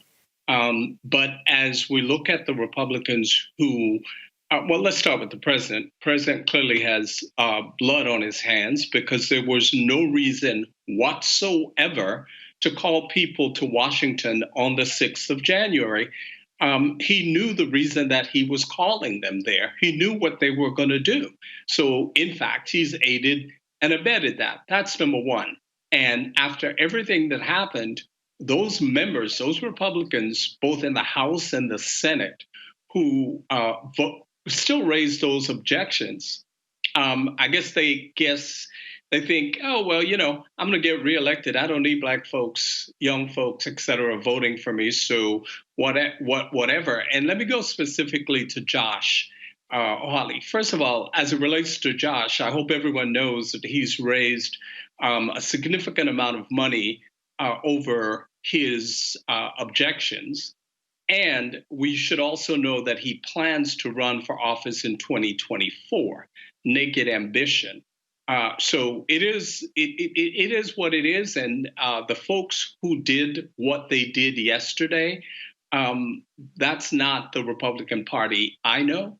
But apparently, from my perspective, there is no Republican Party. It is a loose collection of factions. That's pretty much what you got. For folks who don't, when these constitutional issues come up, people who don't really understand, most people haven't even read the Constitution. When you watch some of these movies, they give you the impression that all the cabinet officers have to sign a letter invoking the 25th Amendment. Is that true or not?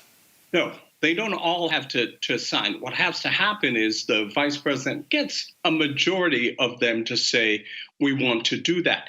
Here's the problem with the 25th Amendment. It's probably, and particularly Section 4, the worst written part of the Constitution, which is why it's rarely ever used or invoked. Here's the problem. All that will happen is that, in fact, the vice president would say, and that certain portion of the cabinet would say, the president is incapacitated. Okay, but here's what happens after that. The president then can write a response and say, no, I'm not. And at that point, Congress has 21 days to resolve that. So in this particular case, it will go nowhere relative to the 25th Amendment. And keep in mind, the president can ban anyone from the White House. So it's not like they can trot up there and give him this and say, get out. That's not how this works. So when you say incapacitated, that means that, so if he says, I'm not, now they actually have to prove it. Now there has to be some process. So in essence, some evidentiary hearing to determine that. Yeah, and that will take place in 21 days. So as a practical matter, by that time, he'd already be out of office. Now, the worst case scenario that can happen is you can have dueling presidents. So, for example, Pence can say, yes, I determined that you're incapacitated, and so I'm acting as president. Then Trump says, no, I'm not. I'm still president. So it's, the 25th Amendment really isn't explained as much as it should be explained so that folks understand it's not as easy as it sounds. So, and for all the people who keep talking about it, again, you're talking about a very short period of time. So the quickest way to get rid of the president is really to impeach him in the House. I mean, they literally, now even on that, do they have to have a certain time frame? So for instance, can the House literally in one day impeach Trump?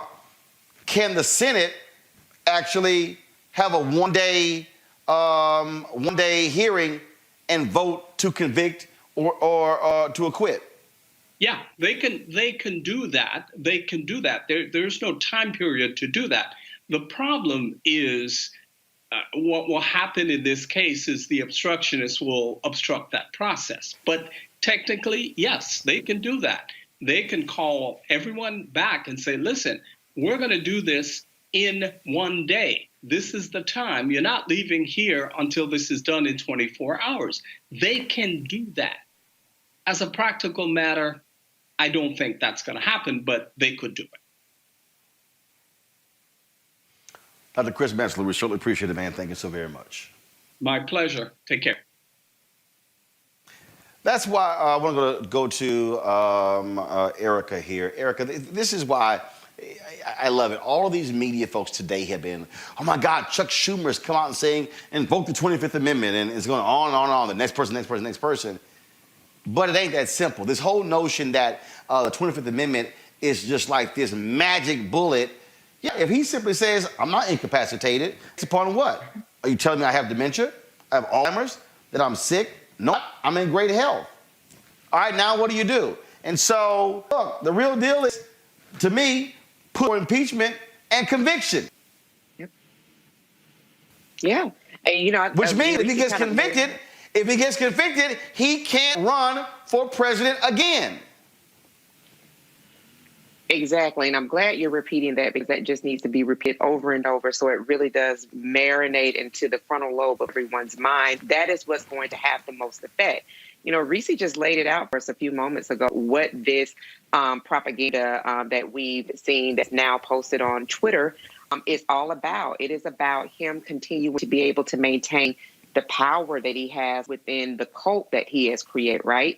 And so when we look at what mainstream media has done with their participation in reforming the Frankenstein that they have before them, allowing him to call into shows, giving him carte blanche, explaining him away, doing the J.D. Vance, the hillbilly elegy profiles, breathless profiles over and over again over the folks that support him. Whatever the easiest fix is, whatever it is that they can get into the minds of the people that do consume these multi-alphabetic letter shows, to really just kind of say, this is something that's being done and we believe that it can be done. But when you actually have to break it down, listen to it, have it explain to you that it is not as easy as it sounds. And I do believe that some of these people also do know that when that kind of gets into the public discourse, then now is what is it that can be done? What can be effective? What can be effective is exactly what you said, exactly what Dr. Carr said, and that is he said that he was on board with those articles of impeachment that are being drawn up and to go ahead and to move that forward, because what that will do is really damage what he's looking to do, and that is to run again. This is a person who does not see anything wrong with who he is and what he's done, and that he has blatantly ignored the 360,000 souls that are no longer here as a result of a pandemic that is out of control because he showed no leadership, and we still don't have a national strategy. So again, thank goodness for Roland Martin Unfiltered, for people who are smart and that are able to share and roll this out for us. But I think that what this is also going to do just in these last many days, people just ready for this to be over with. So hopefully, if members are able to draw those, articles of impeachment and get it done, great. But, to be honest, I think what a lot of people are feeling is, number one, because of what we saw yesterday, we do understand white privilege is definitely something that's threatened to the American soil. We don't see there'll be any accountability. And then secondly, that people are really wanting for his presidency to be over with so we can just move into really getting a handle on all of these other things that are mounted against us now. But it's not going away. It's not going away at all. Donald Trump will still be there, and these idiots will follow everything that he asked them to do. Yeah, and I think that, he's there to remind the public about how the Republican Party is the biggest threat to the national security and well-being of this country. Because if you don't have a Trump, then you have a Josh Hawley, you have a Paul Ryan, you have a charismatic, thin, younger white man who, nice tailored suits and, is well-spoken, maybe even a little soft-spoken. So, I love how Dr. Carr has always said, smile at Mike Pence, and he likes people to show their cards. And I think that's what we have with Trump. Trump dangerous, so I'm not trying to diminish that. We don't know what the hell he's going to do. He's starting shit with Iran a couple days ago. It's already fallen off everybody's radar. So he's dangerous, and he is a threat, but does the Republican Party get that? Do the balls to go against them? You still had 7 people vote against certifying the election in the Senate, and over 100 people in the House. So Donald Trump still has the Republican Party by the ball. to some degree, that could be helpful to the Democrats because he's an egomaniac, and once he's out of office, we have to be worried about him selling secrets, and things like that. But in terms of the political warfare he's going to wage on his own party, that'll be their problem to deal with. So, I don't think we're going to see any press on this impeachment. That part is theater. The 25th Amendment stuff is theater. These folks trying to rehabilitate their images. Lane Chow jumping ship, a couple of jumping ships. It's just all about trying to misdirect the blame away from the people who are complicit in this administration. Last thing I will say, though, what I would like to see happen is for the Congress to come back into session to get these Biden-Harris appointees. Because from what I understand, and if I can recall correctly, they're not scheduled to come back until the 19th. That's the day before the inauguration. So there's no chance in hell that we're going to have any appointees confirmed on January 20th. So unless Biden comes in and immediately asks for the resignation of all these people, of all these Trump appointees, they're going to be behind the 8 ball. So listen, if you can get impeachment done, which I doubt, fine, but get back to the business of preparing for the incoming administration. Make sure that Warnock and Ossoff are seated, that Chuck Schumer is the leader, and that we can move on and start the Biden-Harris administration situated to address these demands very quickly. We do not have any more time to spare in the middle of a pandemic. That's right. Greg, very simple, and that is this here. What we are looking at, we talk about this all the time. That clip I played from ABC, that was 5 years ago. And part of the problem is that we got this milquetoast ass commentary, even from a lot of black people on mainstream media, because they don't want to speak about whiteness. They don't want to speak about white supremacy and the threat that we're dealing with. The FBI has already said that white domestic terrorism is the greatest threat to the United States. It's these people here we're talking about. And so all of this, hey, let's just turn the page, reconciliation. No, I am unwilling to reconcile with white supremacy. I am not trying to go along and get along. I don't care about Mitt Romney's speech last night. Why? Because Mitt Romney wanted to be Trump's Secretary of State. I don't care about Senator Lindsey Graham saying that he has now accepted the election when he tried to get the overturn in Georgia, when he has kissed Trump's ass at every point over the past 4 years. I don't care that Mitch McConnell gave a statesman-like speech. No, I'm not trying to love these people. I've listened to some black commentators on other networks talk about, how we need to embrace the moment and this is the moment of healing. Bullshit.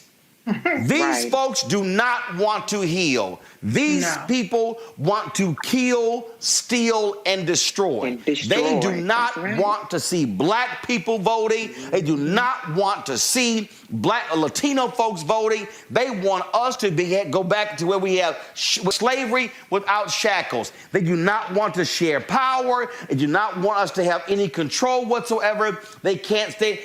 Is how they recently use woke, how they attack us. We're going to talk about that with our next guest after your comment, Greg. His brother was attacked for wearing a dashiki in the courtroom, and he's a damn lawyer. If you saw these folks allow these racist terrorists to come into the U.S. Capitol. No, black folks do not fall for the okie doke. These people are not our friends. They're not our allies. We cannot work with them. Once you show me you choose to work with evil, I am going to take you at your word. Damn, working with you. You're right, Roland. And this is why this show, this space, now I just want to echo what Reese has said and what Eric has said. This is the gold standard of conversation right now in media across platforms. Because what we've heard tonight is very nuanced, very well thought out discussion of where we are and what the possibilities are. When Chris Metzler says that the Republican Party is basically a bunch of factions, that was a very important statement. And what Reese has said, right, and Erica has said it as well, there's probably very little, if in no possibility of doing 25th Amendment or impeachment. However, this might be an inflection point in American history. They take decades, centuries even to build. But what can you do in this small window before, as you say, the attention span is gone? Simply put, the Justice Department, forget Merrick Garland, look at Kristen Clark and look at Vanita Gupta and look at his deputies and say, you know what? There needs to be a criminal investigation of Trump. That'll keep Trump tied up. Don't put all this off on Letitia James or Carl Racine and them. Let Duke rebuild the Civil Rights Division. Go to the FBI, reform them thoroughly, because the FBI ain't nobody's friend. Let's be clear. Domestic terrorism, all this stuff. Do that now. Set that aside. I thought, interestingly enough, at that rally yesterday, that Trump almost sounded jubilant and relieved. It may be that he doesn't want to run in 2024. But that he wants to retain that power, because he ain't nothing but a carnival barker. But as long as he is in the field of play, he freezes the Harleys. He freezes the Cottons in them, because they've got to maintain that white nationalist attitude. And that might just be the thing to allow him to do, be under investigation, do this kind of thing. By the way, Roland, where's our man Vernon Jones? Because I saw him out there. He joined the Republican Party on the platform. Yeah, his punk ass was there. He said he's joining the Republican Party. And I've been in Georgia 5 weeks. Let me just be as clear as possible. I'm trying not to cuss. Some of y'all say I cuss too much. But let me just go ahead and say this. Bitch-ass Vernon Jones hasn't shown up to anywhere I've been in Georgia for the past 5 weeks. And so, yeah, I know my mama and daddy probably ain't gonna like it, but I'm gonna say it again. Bitch-ass Vernon Jones hasn't shown up anywhere. And guess what? Angela Stanton, your trifling ass ain't said nothing. Bruce Lavelle, your trifling ass ain't saying nothing. Alveda King, I want to know, where are you with your Christian talk about what happened yesterday? All y'all punk ass black MAGA people who are running around saying who y'all voted for him. Yeah, Malik Abdul. I'm talking about you. I'm talking about Paris Denard. All y'all. Y'all all supported a racist, sexist, thieving, lying SOB who will unleash hate on this country, and y'all wanted 4 more years of that trash. That's why I don't want to hear a damn thing from nobody who's a part of the 74 million. To me, there are 2 lines, the 74 or the 81. Which one of those were you in? Now, if you didn't vote, yeah, it should have been with the 81, but fine, I ain't gonna dog you too much, but I will still cuss you out. But if you part of the 74 million who voted for Trump, y'all can go to hell, because y'all wanted 4 more years of this evil. Going to a break. When we come back, we're going to talk to a black lawyer. Brother's facing jail time. Why? Because he wore a damn dashiki to court. I'll explain next on Roland Martin Unfiltered. I want to talk to the Trump supporters for a minute. I don't know who you are, and I don't know why you like this guy. Whatever he does, he accuses everyone else of doing. The man cannot tell the truth, but he combines it with being a narcissist. A narcissist at a level I don't think this country's ever seen. And my concern is that he would grab up that power and really treat the country as sort of his little bully fiefdom. Donald Trump is everything I taught my children not to do in kindergarten. He's been exploiting working Americans for 40 years. He's a race-baiting, xenophobic, religious bigot. He says he's for the little guy, but he's actually built a lot of his businesses on the backs of the little guy. You know, Donald Trump the other day said that, it, quote, if he tells a soldier to commit a war crime, the soldier will just go do it.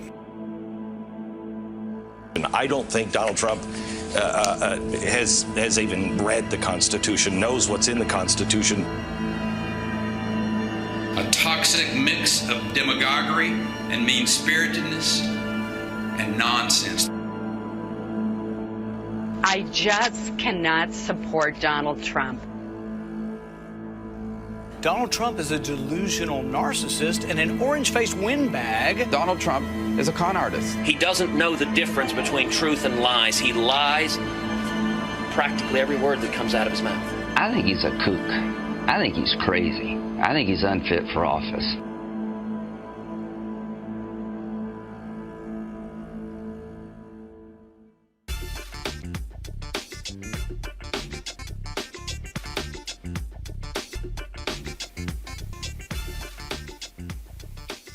Folks, attorney Jaya Person Lin is scheduled to be sentenced on Friday after the jury convicted him of 1 count of willfully resisting, delaying, or obstructing a peace officer.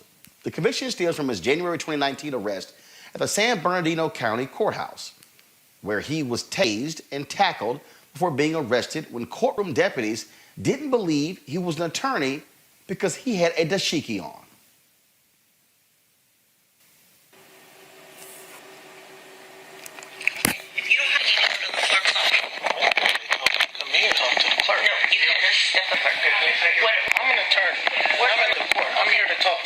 That's what I'm here for. What are you here about what case? Anyone, it's not social hour with the clerk. Figure out what you're doing here. You can step out. Step out. Oh my God, I'm available over. You cannot approach the clerk. Because that's the court. Do you see that? Do not approach the clerk. Okay. Okay, step out and I can help you out. What? I want to talk to him. Sir, step out. What? Step. Why? Yes. No, come on. Go. Why are y'all? Because you're not listening. Go. Yeah, I'm sure. Yes. Talk to the clerk about my. So is it yours? It's my client's case. So what's your? I have heard NSB 02036, and I'm here to talk to the clerk. You fucked up. MSB. I promise you fucked up. Hey, sir. 180-20365. Put your hands, Barbie. I'm definitely on your case. Definitely coming after you. With everything I've learned in law school. Be threatening me. Get on the ground. On the ground. You hear me? Don't tell me you're coming after me and you're on me. You understand what I'm telling you? That's a threat. Okay. Square off, tell me you're coming after me and then step. Sorry. What the heck, dude?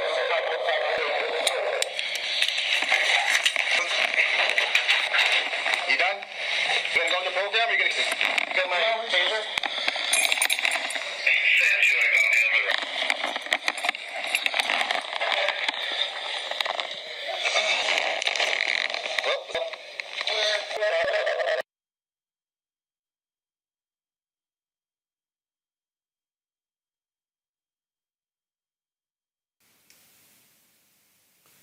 Joining me right now is Jaya-Person Lynn. Jaya-Person, glad to have you here. This all started because you were wearing dashiki and they didn't believe that you were a lawyer?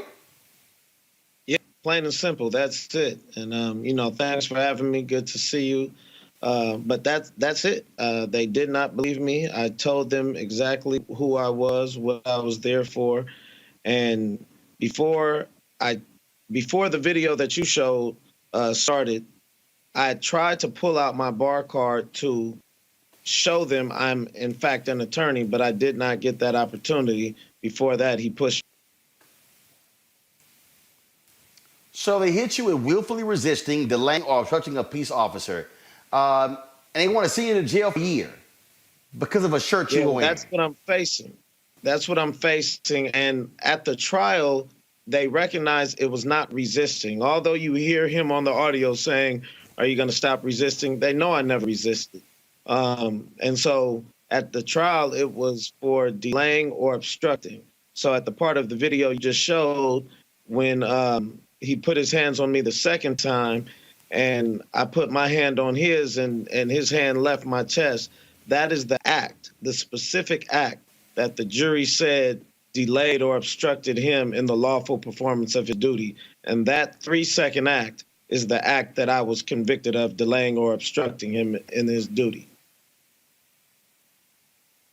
So what the jury said is the officer put hands on you and you're supposed to stand there and just take it. That's exactly what they said. It's basically just us realizing that the Dred Scott case is still good law, at least in San Bernardino County, in which the Supreme Court of the United States wrote, and it's still there on the books today, that for more than a century we were regarded as inferior beings, and so inferior that we could be reduced to slavery for our own benefit, and that a black man had no rights that a white man was bound to respect. So that being good law, that being the state of the law, makes sense why I was convicted. But if I was actually a true full citizen of this nation, I would not have been even charged. That officer would have been charged for battery and assault with a deadly weapon when he shot me with the taser. Are you concerned after the jury took 3 seconds and convicted you and who, first of all, who determines what your sentence is going to be? Is it the judge or is it the jury? It's the judge that allowed the jury to act on that. The whole thing, from the second I walked through the doors of the room until the time I was tased, was under 2.5 minutes. But the judge enumerated 9 different acts from that one charge in those 2.5 minutes to allow the jury to try and convict me on. So they didn't convict me on the other 8, but they convicted me on that one act, it took the jury 7 hours of deliberation, and it was only about 7 hours of testimony. So that's a long time to testify. That's a long time to deliberate with such short testimony. But when the judge allowed all of those acts to come in, they figured they had to convict me of something, and they ultimately did. And then when I talked to a couple jurors afterwards, one of them told me it wasn't the act of putting his hand away from you that was the guilty act. It was the fact that once you did that, it made him focus on you more. So he followed you out of the courtroom. Even though I was following their instructions to leave, the fact he followed and nobody asked him to follow is what made me delay him. That was their actual reasoning that they stated why they convicted me. That makes no sense whatsoever. It makes no sense because what they're saying is if there's an officer on the streets doing DUI patrol, but then they pull me over for using my cell phone while driving, I have now obstructed this officer from doing his DUI patrol duty. And that is the kind of logic that the jury of no black people. We were in Rancho Cucamonga. It's 8 or 9% black. It's 10% Asian. But out of the 24 jurors in the jury pool, there were 0 blacks and 6 Asians. And one of the jurors, the juror that told me his reasoning, he actually told the judge before the trial that he's not a good juror for this because he believes police are right all the time. So if I didn't do exactly what they said, I'd be wrong. And he even told me if the cop pushed him like that, he would have removed his hand. But that's him telling me, in his eyes, I'm less than him. Because if it's right for him to do it, but not for me to do it. So you will learn your fate tomorrow morning at 8:30 a.m. Pacific time, correct? Sir, from the same judge allowed that juror to stay on and allowed those 9 acts. And the thing about this statute, it's specific to an officer. So there could be 2 officers there, and I have to delay a specific officer, not just law enforcement in general. So 4 of the 9 acts that the judge enumerated for the jury to decide on were not even against Deputy Berry, who was the white deputy in the video that got physical with me and shot me with the taser. 4 of them were against the other deputy who testified, I should not have been arrested. I should not have been tased. But imagine that. You had a black deputy saying I shouldn't have been arrested or tased. You had a black attorney saying I shouldn't have been arrested and tased. It will not be enough to restore what has been undermined or lost. This moment demands bold leadership. The Department of Justice, as it is throughout its storied history, will have to uncover and reckon with hard truths, hold people, companies, and institutions accountable to Constitution and laws, drive change where there is injustice, and heal a nation starving for leadership and decency and hope. Now is the time to ensure that our economic system works for everyone, can protect the health and safety of all the American people. It will harness all of the Justice Department's laws for civil rights, justice and police reform, and climate justice, and so much more. As the late Congressman John Lewis said, democracy is not a state, it is an act. And I pledge to the American people, if confirmed, I will act for justice every day. I pledge that to you, President-elect. I pledge that to you, Vice President-elect. I am honored, deeply honored, for the chance to work together with activists for justice, with law enforcement, with this extraordinary team that I am so humbled to serve, with the incredible women and men at the Justice Department to strengthen our democracy and to make equal justice under law a real promise for all. Thank you so much for this opportunity. And Kristen Clark, who leads the Laws Committee for Civil Rights under law, a frequent guest on this show. Here's what she had to say. Mr. President-elect, Madam Vice President-elect, it's an honor and a privilege to be nominated to return to the Department of Justice and serve the American people at this critical moment in our democracy. I am humbled and exceedingly proud to join the remarkable team that you have put together to pursue the urgent, timely cause of equal justice under law. I stand here today deeply inspired by the example of the late Thurgood Marshall, Constance Motley, and other public servants who dedicated their lives to advance the cause of justice. We are at a crossroads. If I am fortunate enough to be confirmed, we turn the page on hate and close the door on discrimination by enforcing our federal civil rights laws. Growing up in Brooklyn, New York, my parents instilled in me an unrelenting belief in the principles of hard work and respect for the dignity and humanity of people. I am deeply thankful for the trail that my parents blazed. Today, I'm thinking about the pride that I know Mother Pansy, my brother Toy, my sister Karen, partner Mustafa, are feeling as I take on this challenging new opportunity. As a mom myself now, I see the future of America in the eyes of my son. Honestly, at times I am worried. Will he have full and equal access to the extraordinary opportunities of American life? Will he be able to embrace those opportunities in safety and dignity? Will of America's children? Every parent lays awake some nights asking these same questions. I know that my parents did. I was fortunate to benefit from amazing educational opportunities and plenty of lucky breaks that opened doors for me. But I know then, as I know today, that not everyone is blessed with the opportunities that I enjoyed. That awareness animated my life's work. It's what brought me to the Department of Justice, where I started my career, and it's what brings me back for this homecoming today. The department, especially the Civil Rights Division, has always occupied a special place in my heart. The clarion call of equal justice under law is what binds us together as a nation. Now it's my honor to return to work alongside the dedicated career professionals who give themselves every day to make that principle real. In the lives of families mine, in my son's life, and in the lives of all of our sons and daughters, I know the passion and fearlessness that both the President-elect and the Vice President-elect bring to the work for us, to restore justice, to heal our nation, and to move us closer to that ideal equal justice. I'm humbled, honored, and eager to work with them and with this team.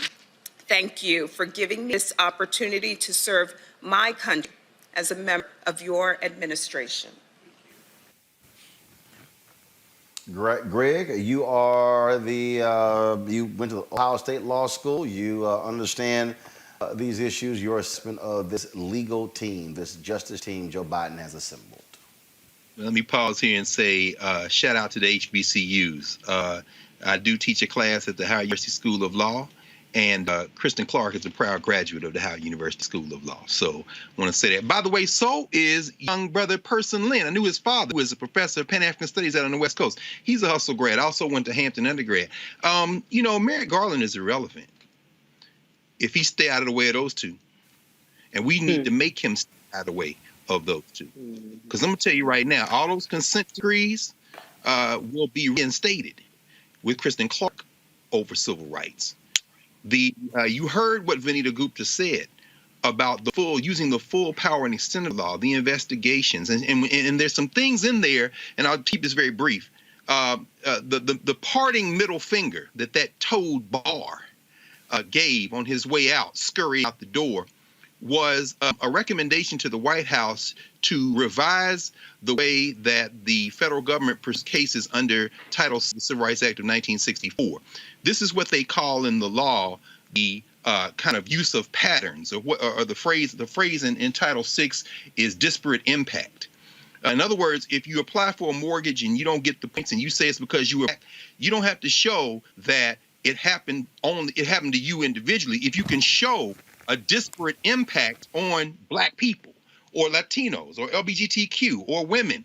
And so what the Attorney General did without any public comment period is suggest to the Trump administration on the way out the door through that stink bomb. Now, Biden and them can't undo that immediately, but they can choose through the Department of Justice whether or not to pursue that strategy.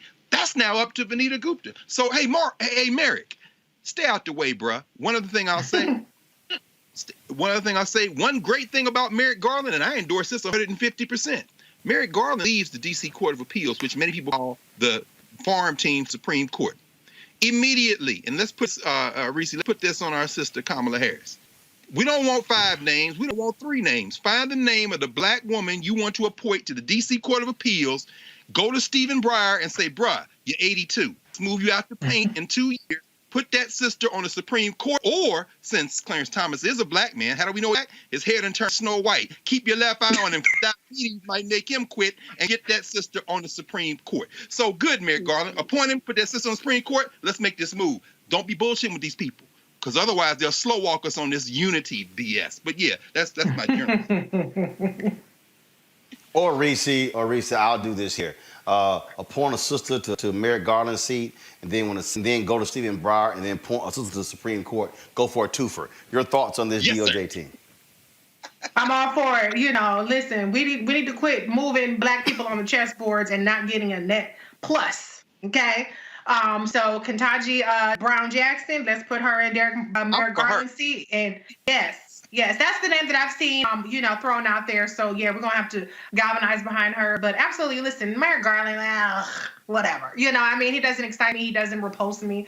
I think he's a very, it's kind of the Obama mentality, right? Oh, let's put a very moderate, uncontroversial white man in there that's not gonna offend anybody. And so whatever to that. But really, that's more of a policy overseer. But really the meat of it is in these other appointments. I am thrilled to see Kristen Clark and Vanita Gupta in positions. That is going to bring tangible change, because these are not people that just sit up there and throw flames. These are people that are actually serious people who have been on the forefront of all of these major fights throughout and before that we need to deal with. So these are very, very, very serious, credible picks that are exciting picks. I think people are going to have a hard time trying to diminish them and say that that the Biden-Harris administration is unserious about progress on these fronts, assuming, as Dr. Carr pointed out, that Merrick Garland stays out the way and kind of lets them run the show. So this is that is just absolutely thrilling to me. With Kristen Clark, I heard that she was offered a different position and she decided that she wanted this position specifically. And so I feel like we're in good hands with those two. As much as can be done at the executive level and in agency power, which is significant, I think we are really, really the better off having these two women in these positions. Got it. Erica, final comment? Sherilyn Ifill. That's my final comment. Sherilyn Ifill. I'm looking to hear her name kind of circulate when we're talking about Supreme Court picks. But, again, we think about Kristen Clark and we think about Vanita Gupta, as everyone has pretty much said. When I think about in terms of all of the unsexy fights, they have been in state courts. They have been fighting the good fight on the unpopular, uncovered cases that have really kind of helped democracy continue to really push forward. So really happy to hear this. And we're, again, like everybody else, we're just looking forward to day one so we can get things moving and going. Roland, before you move to your next story, though, I must say, I was going to say, that signer, that way too much Sister George. See, that's what Mo Brooks and them hate. You see that? She was getting it. She was giving it. That's what they hate, man. Sis had her purple and her black on. Hey, we have flavor no matter what we do. All right, y'all. I'm gonna end it. First of all, Kristen Clark is a huge of this show. I've been hugely supportive of her leading the Lawyers Committee. I'm joining TV1 on this show as well, and so we certainly congratulate her and look forward to working with her in the Department of Justice. I saw this clip. Jamal Bryant posted this real quick, y'all. Yesterday, when all the stuff was going down in the House, somebody shared this video. Lisa Rochester of Delaware. All I'm simply saying is, if y'all need somebody to pray on your behalf, y'all might want to call her. This is what went down in the midst of that craziness in the House yesterday. Check this out. Imagine, and law enforcement will take over. These moments, as members of the House chamber got on their knees and prayed, all of it bringing the presidential transition process, which was supposed to be happening today, to a screeching halt, although we do understand there's an effort to get it back underway tonight to continue the continuity of government, which is obviously so important in the United States. Imagine, and y'all saw the look on her face. That was some praying. That's what we call intercessory praying. Amen. She was for all y'all folk, for all y'all folk who don't know about, for all y'all who don't know about intercessory praying, that was the intercessory praying that was going on right there. That's it for us today. We certainly want to thank. Look at the hand. Roland, before we look close at the, out, one more. Yeah. If I could just say one thing just about Georgia. You mentioned you've been in Georgia for 5 weeks. I want to say thank you, Roland. Nobody has covered the state of Georgia like Roland Martin Unfiltered. I said it on Twitter, but I want to say it again here. Roland Martin on this program back in December said that he would be in Albany, Georgia on a Thursday, and he was there 2 days later. And after that, the Warnock campaign showed up, and they showed up again and again and again. It's folks like Roland Martin that they don't say that they're going to do something and maybe do it. They damn do it. Roland, you helped turn the tide. You talked to people. You were on the ground. It seemed like it was 24 hours coverage. So my brother, I bless you. I thank you. You covered 159 counties. And you were also, as Congresswoman Brenda Long talked about Michigan, you were also very much so a part of the way that helped turn Georgia motherfucking blue. So thank you, Roland Martin. Well, certainly appreciate it. We've had a great time here in Georgia. We made the commitment that we were going to be here. And so we were in Albany two times. We were in Albany twice. We were in Columbus twice. We were in Savannah 3 times. We were in Macon. We were in Athens. We were in Clay County, Gwinnett County, DeKalb County, Fulton County. And so we spent lots of time here. And this is also why I encourage people to join our Bring the Funk fan club. Because I need y'all to understand, there's a mayoral election in St. Louis. The primary is March 21st. It's nonpartisan. You've got a white progressive who's running. You've got 3 African Americans. Don't see why the black people in St. Louis can't get together and run one person. Okay, that's how Shara Jones lost last time. But I've already reached out to her. We're going to go to St. Louis. We're going to host a town hall there. We'll invite other candidates as well. But we're going to be doing that. You got Virginia gubernatorial race is going to be taking place. The primary is likely in June. We're going to be all over Virginia. We're looking at some of these races. In 2022, Ron Johnson is running in Wisconsin. We're going to go to Wisconsin and take his ass out. That punk ass Marco Rubio will be running in Florida. We plan on going down to Florida, taking his ass out as well. And so we are going to use our resources to be on the ground, going to places. And just so y'all know, I wish I could show it to you, but it's actually connected. I just want y'all to understand. Y'all think, and I'm purposely transparent because I need y'all to understand. So like when I talk to my nieces, I tell them how much stuff costs so they can understand that this stuff don't just happen. I mean, seriously. The equipment, the live streaming equipment that we use is called an LU800. Y'all, we were out there. ABC got the same unit. CBS got the same unit. NBC got the same unit. Fox got the same unit. Now, they probably got 30, 40, or 50 of them. We got 2. But we're using top-of-the-line equipment that these folks are doing as well. And so I need our people to understand that we're serious about covering African Americans, bringing you the kind of news we're talking about. And so, again, that vehicle, that roll-rolling bill we're talking about, that was $188,000. that allows for us to be able to travel across the country and broadcast wherever we go. I told y'all last night, our goal is to launch our OTT channels, okay? That means we're gonna be on Apple TV, we're gonna be on Roku, we're gonna be on Twitch, we're gonna be on Amazon Fire, we're gonna be on Xbox, we're gonna be on Samsung TV. That's $145,000 a year. And so we're not playing around. Let me be just real clear. I'm not wasting any more time on what other black media people are not doing. I tried to partner with all these other black media people. Y'all, I emailed all of them. Folk didn't want to partner. I'm not wasting any more time. We're going to build this, and we're going to build something significant. And so once I unveil it to y'all, I'm telling y'all, the vision was always larger than just a show for me. It was always larger. Okay, and so we're going to be hiring a number of people in 2021 to build this team out. So do understand, we're not playing games. I am not going to cede anything to the other networks. We can do just as well. And in fact, I got an email from one of these from Showtime for a show. They actually want to use some of the video from one of the Warnock rallies that we shot that they don't have.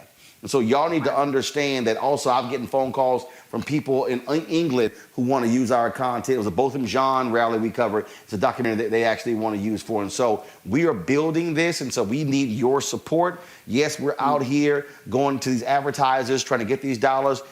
Trust me, I've made it clear to Chuck Schumer. I'm going to make clear to Biden and to Harris as well. The federal government spends $1 billion a year on media advertising, and black media only gets $10.1 million a year of that money. Black media gets listen to me, y'all. Black media gets 1% of the $1 billion annually on media.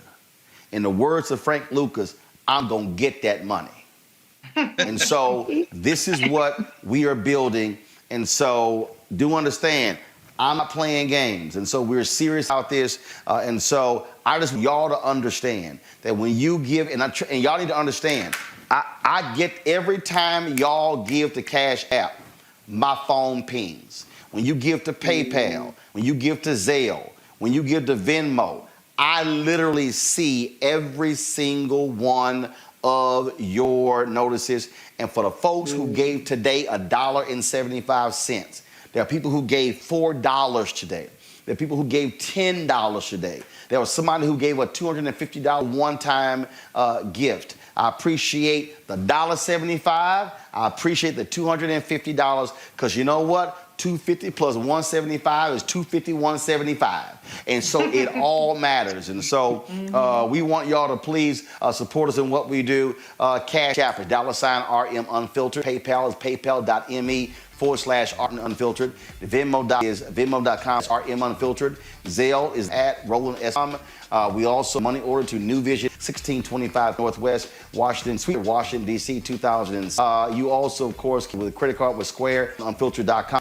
Yes, I am fully aware of YouTube. The signal dropped out. We had 11,000 people on with YouTube. We dropped down to 3,400, came back to 7,600. I've already sent YouTube an email because I'm pissed off that we had 16,500 people on yesterday, and our signal got cut, and we never got back above 8,000. And so they already heard from me with 3 emails in the past 10 minutes about this, which is also why building our own OTT channel is important, y'all, because if we do that, then YouTube can't cut our signal. So no matter what video we show or photos we show on our own OTT channel, we control that 100%. So that's why that matters. Folks, I appreciate it. Tomorrow's my last day here in Georgia. We return back to our home on Saturday. And so I ain't seen my folk. I'm sure my niece is like, what do he look like? But again, we've been out here doing the work. And so we're going to keep doing the work. I will see y'all tomorrow on Roland Martin Unfiltered.